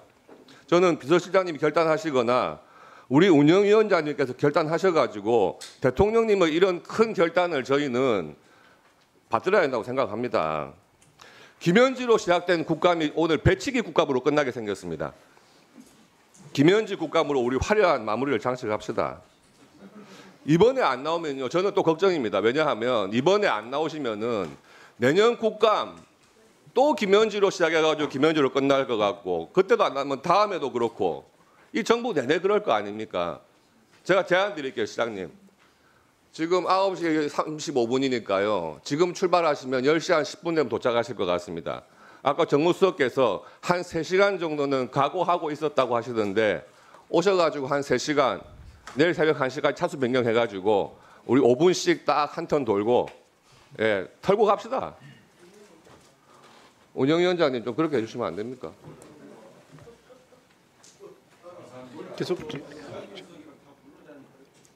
그럽시다 그러면. 아니 이렇게 대통령께서 언론에다 대고 공언을 하셨는데 둘 중에 하나 아니겠습니까? 대통령께서 허언하셨거나 대통령께서 예방에 안 통하거나. 비서실장님, 이진숙 위원장 체포건 언제 보고받으셨습니까? 저는 체포된 다음에 보고받았습니다. 아니요, 그 경찰청에서 보고했다던데. 직전에, 맞습니다. 보고됐는데 예. 그게 제가 저한테 보고된 거는 그 보고 제 기억으로는 4시 정도 될 텐데요.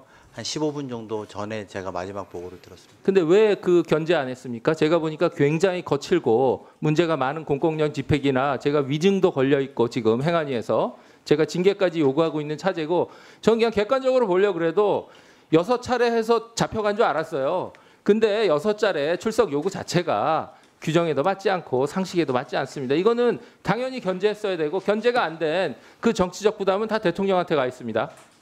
실장님 정도면 이거 견제하셨어야죠. 네, 이따가 답변, 이따 답변 주시고요. 예. 자, 마지막으로 38시간에 대해서 그 표 좀 주십시오. 예능 출연 뭐 등등 다 괜찮은데 제가 보니까 26일에 와서 행안부, 국무총리 등등등등등 국정자원 화제에 대해서 첫날 대응 잘했어요. 아무 문제가 없더라고요. 제가 행안위에서 다 따져 보니까. 근데 분명한 거는 27일 38시간이에요. 48시간 아니고 텅 비어 있습니다. 이때에 대해서는 제가 좀 듣고 싶은 게 있으니까 마이크 1분 더 드리겠습니다. 예, 넘겨 주십시오. 마지막 요거만 다음 페이지 주세요. 다음 페이지 띄워 주십시오. 예. 27일 대통령 일정과 대국민 소통이 비어 있다는 건 제가 팩트 체크를 했고, 저는 두 가지 아쉬움이 있습니다. 첫 번째, 28일 10월 10시 50분에 실제 회의가 있었느냐, 이건 한번 답변 주시고요. 그리고 설명하면 될 일이었어요. 저도 대통령실 근무했지만 대통령실에 싸움을 안 겁니다. 근데 허위 사실로 단정하고 법적 대응하겠다고 나서서 정쟁을 유발했고, 오늘도 말씀하셨죠. 대통령을 정쟁에 끌어들이지 말아달라, 여야가. 이거는 대통령실 대변인이 정쟁을 시작했던 건이어야 돼요.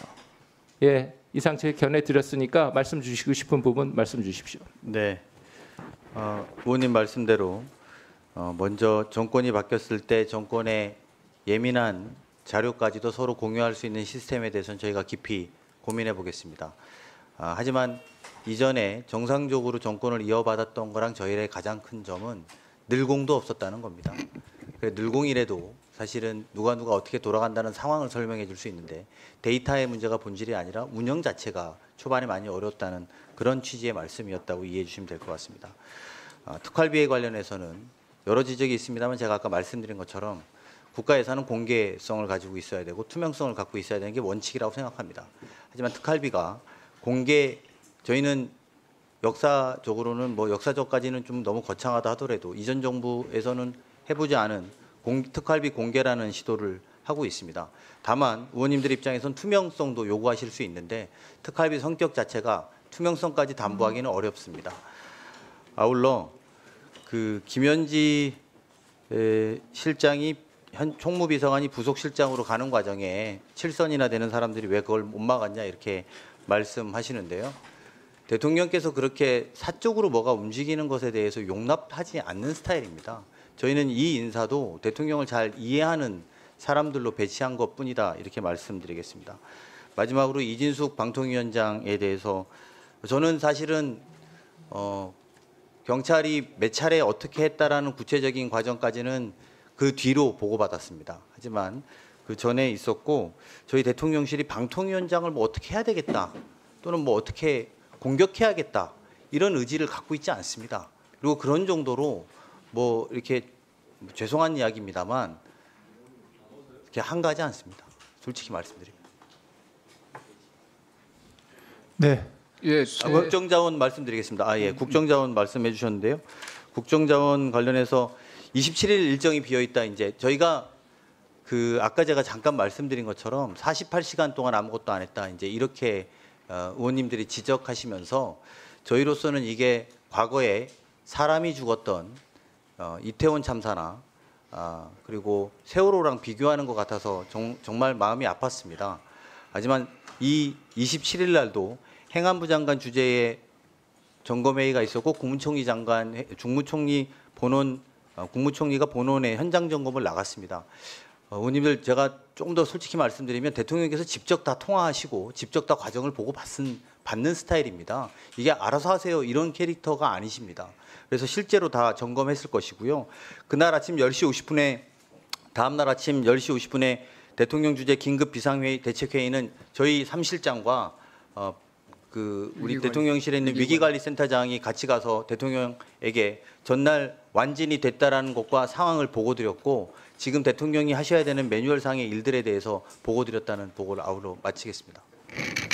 관세 협상에 대해서 박 의원님 말씀하신 그 5%가 이제 바뀐 부분은 5%라는 기대가 8월 2일 날 MOU 왔을 때 100% 현금 출자로 왔습니다. 그래서 상황 자체가 완전히 바뀐 거고 미국의 입장이 바뀐 거고 그 상황에서 길고 지난 한 3개월의 이제 협상이 있었던 거고 외형상은 2천억 불, 1,500억 불 이렇게 보이지만 우리는 2천억 불 내에서 연도별 한도를 명확하게 설정하고 우리가 감내할 수 있는 범위 내로 하는 것이 최대 목표였고요.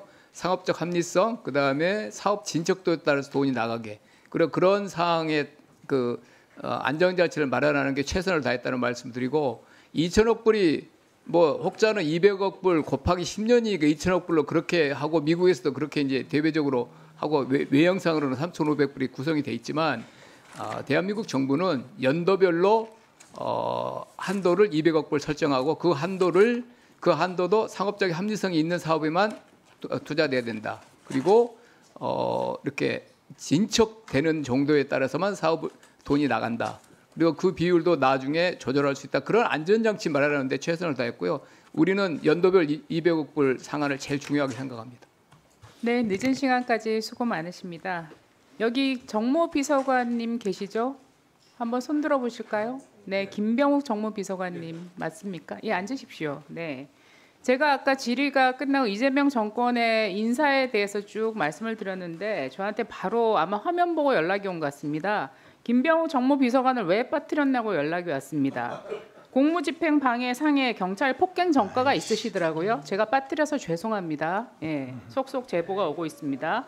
그리고 아까도 말씀드렸듯이 대통령 경호처에 박관천 정책관 내정자 또 포함해서 이재명 정권은 지금까지 확인된 것만 총 전과 33범입니다. 몇 시간 만에 바로 이 범이 추가됐네요. 참 안타깝습니다. 여러 가지로. 자, 조용히 하시고요. 시간 모자릅니다. 조용히 하세요. 예, 제가 살펴보니까 민주화 조용히 하세요. 손가락 잡지 말고 조용히 하라니까. 왜 손가락 잡는 거야 지금? 당신이라니! 위원장님 제지시켜 주십시오. 조용히 하세요. 조용히. 제가 지금 말하고 있잖아요. 서지영 의원님. 끝까지 들으세요. 시간 멈춰 주십시오. 서지영 의원님. 제 말이 안 끝났지 않습니까? 저는 팩트를 얘기했을 뿐입니다. 이 정권의 인사에 관한 팩트를 시간들 다 얘기했을 뺄까요? 뿐입니다. 계속하겠습니다. 방금 지적하셨으니까 제가 말씀드릴게요. 제가 보니까 민주화 운동과 관련해서 100% 민주화 운동과 관련되신 분은 전체 제가 조사한 것의 한 30% 정도였고 우상호 수석님만 유일하게 민주화 운동 관련된 전과였습니다. 그 얘기를 하려고 하는데 왜 그렇게 넘겨짚고 오버하십니까? 제가 사과할 일 전혀 없습니다. 저는 이 정권의 인사에 대해서 팩트에 대해서 얘기했기 때문에 저는 사과할 일이 전혀 없습니다. 시간 중지. 제가 30%라고 얘기했지 않습니까? 팩트를 얘기하는데 왜 흥분하십니까? 30%라고 얘기했잖아요. 자, 계속하도록 하겠습니다. 계속하도록 하겠습니다. 들어볼 내용은 좀 아닌 것 같은데요. 계속하십시오. 계속하도록 하겠습니다. 제가 아까 비서실 자, 중지시키세요.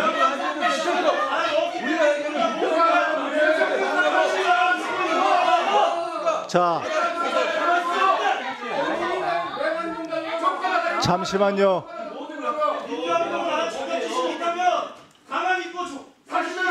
잠시만요.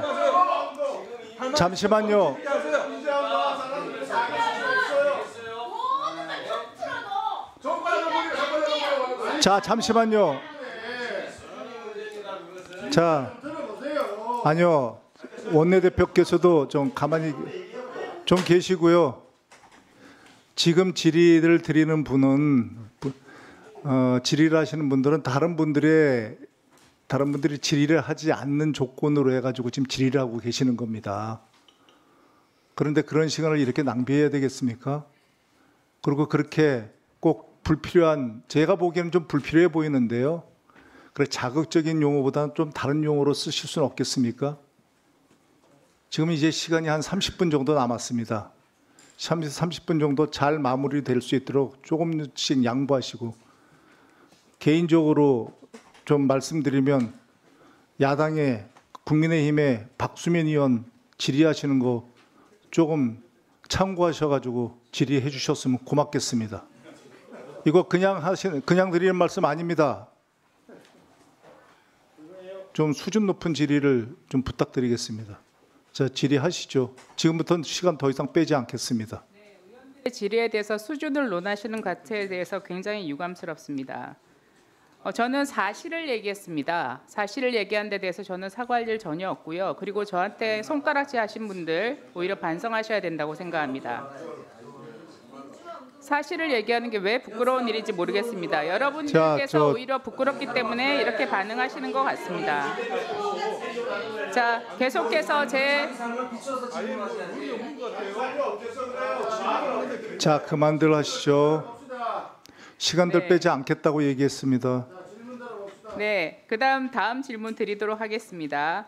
제가 아까 그 대통령 비서실장에게 자료를 요구했습니다. 뭐 대통령께서 귀국하신 이후에 그 여러 가지 지시 사항이라든지 국가자원 관련한 화재와 관련해서 대통령실에서 여러 가지 하신 조치가 무엇인지, 그리고 대통령의 그 여러 가지 일정과 행적을 제가 민주당에서 과거 했던 것처럼 1분 단위가 아니라 한 10분 단위. 그러나 제가 기대했던 건 적어도 1시간 단위로 여러 가지 조치들이 있었을 것이다. 대통령의 지시가 있었을 거다 생각을 했는데 저한테 준 거는 매뉴얼 자료하고 딱 이거 한 장입니다. 한 장.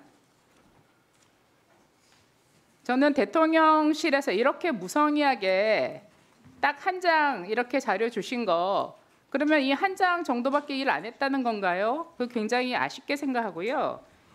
그래서 다시 한번 아까 요구드렸던 자료에 대해서 국감이 끝나더라도 의원실로 보고해 주시길 바라고, 이렇게 한 장짜리 준다는 것은 대통령실에서 아무것도 안 했다라는 얘기가 될 수도 있고, 대통령께서 그날 특히 27일 날의 행적에 대해서는 뭐 행적이랄 것도 없습니다. 전혀 공개된 바가 없습니다. 그리고 아까 실장께서 말씀하셨던 것도 그렇습니다.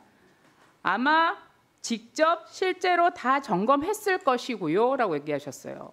이거는 추정을 얘기하신 거죠. 실장님 27일 날 대통령님께 이 사건과 이 화재와 관련해서 직접 대면하여 보고하고 지시 받으셨습니까? 아닙니다. 27일 날 제가 대통령을 직접 대면하지 않았습니다. 네. 하지만 안보실장님 제가 직접 말씀을 드려도 됩니까? 제가 답변을 질문하고 드려도 되는 있습니다. 걸 여쭙고 있습니다. 안보실장님 27일 날 직접 대면하여 이 사건과 화재 사건과 관련해서 보고하거나 지시 받으셨습니까? 저는 대통령께 대면하여 보고한 건 없습니다. 네, 정책실장님 이 화재 사건과 관련하여 27일 날 대통령을 뵙고 보고하거나 지시 받으신 거 있습니까? 없습니다. 정책실 자, 소관은 아닙니다. 예, 경호실장님을 제외하고 이 화재 사건과 관련하여 27일 날 대통령님을 직접 뵙고 보고하거나 지시를 받으신 분 한번 손들어 보실까요? 여기 앉아 계신 분들 중에서. 네. 그렇게 여러분, 말씀하시면 제가 답변할 수 있는 기회가 없지 않습니까, 의원님? 답변 기회 드리겠습니다. 네, 제가 지금 아까 파악하기로는 27일 날 제가 국정자원 화재와 답변 기회 관련하여 시간 내에 드리셔야 됩니다. 화재와 관련하여 이 자리에 앉아 계신 어느 누구도 직접 뵙고 보고를 드리거나 지시를 직접 받은 일 없다는 것이 오늘 확인되었습니다. 이것과 관련하여 실장님께서 추가로 말씀하실 게 있으시면 말씀하십시오. 아까 말씀드린 것처럼 우리 대통령께서는 27일 날 행안부 장관께 통화했을 거라고 좀 본다는 취지는 이런 정도 일에 대해서 우리 대통령께서 일일이 전화하고 확인하지 않은 경우가 없었기 때문입니다. 그거는 차후에라도 제가 차후에라도 대통령께 확인해서 보고드리도록 하겠습니다. 자, 다음은 존경하는 이기현 의원님 질의해 주시기 바랍니다. 질의 시간은 3분입니다. 추가로 말씀드리겠습니다. 아니요. 시간은 3분입니다. 질의해 주십시오. 예. 자, 시간이 없습니다. 제가 간단하게 얘기하세요. 네. 아니, 저희는 그 상황은 위기관리센터에서 보고가 올라오고 저희가 문자로 보고를 드립니다. 대면하여 보고하거나 지시받지는 않았지만 문자로 보고를 드렸습니다. 네. 지난 이재명 대통령은 지난 10월 19일 날 페이스북에 77주기 여순사건 추념문에서 여순사건 당시 14현재 장병들이 제주 4.3 사건 진압 명령 거부를 국민에게 총뿌리를 겨눌 수 없었기 때문이라고 말씀하셨습니다. 그죠? 네. 저희 부친께서 여수입니다. 저는 서울에서 태어났지만 부친께서 여수라서 여순 사건에 대해서 굉장히 많은 이야기를 들으면서 자랐습니다. 그래서 과거에 흔히 불리던 여순 반란이라는 것이 여순 사건으로 바뀌고 특별법이 제정되고 한 것에 대해서는 당연하다고 생각하고요. 당시에 아픔을 겪은 유가족분들, 그다음에 피해자분들에게 대해서 진상규명하고 보상이 이루어져야 된다는 것에서는 큰 틀에서 동의합니다. 저도.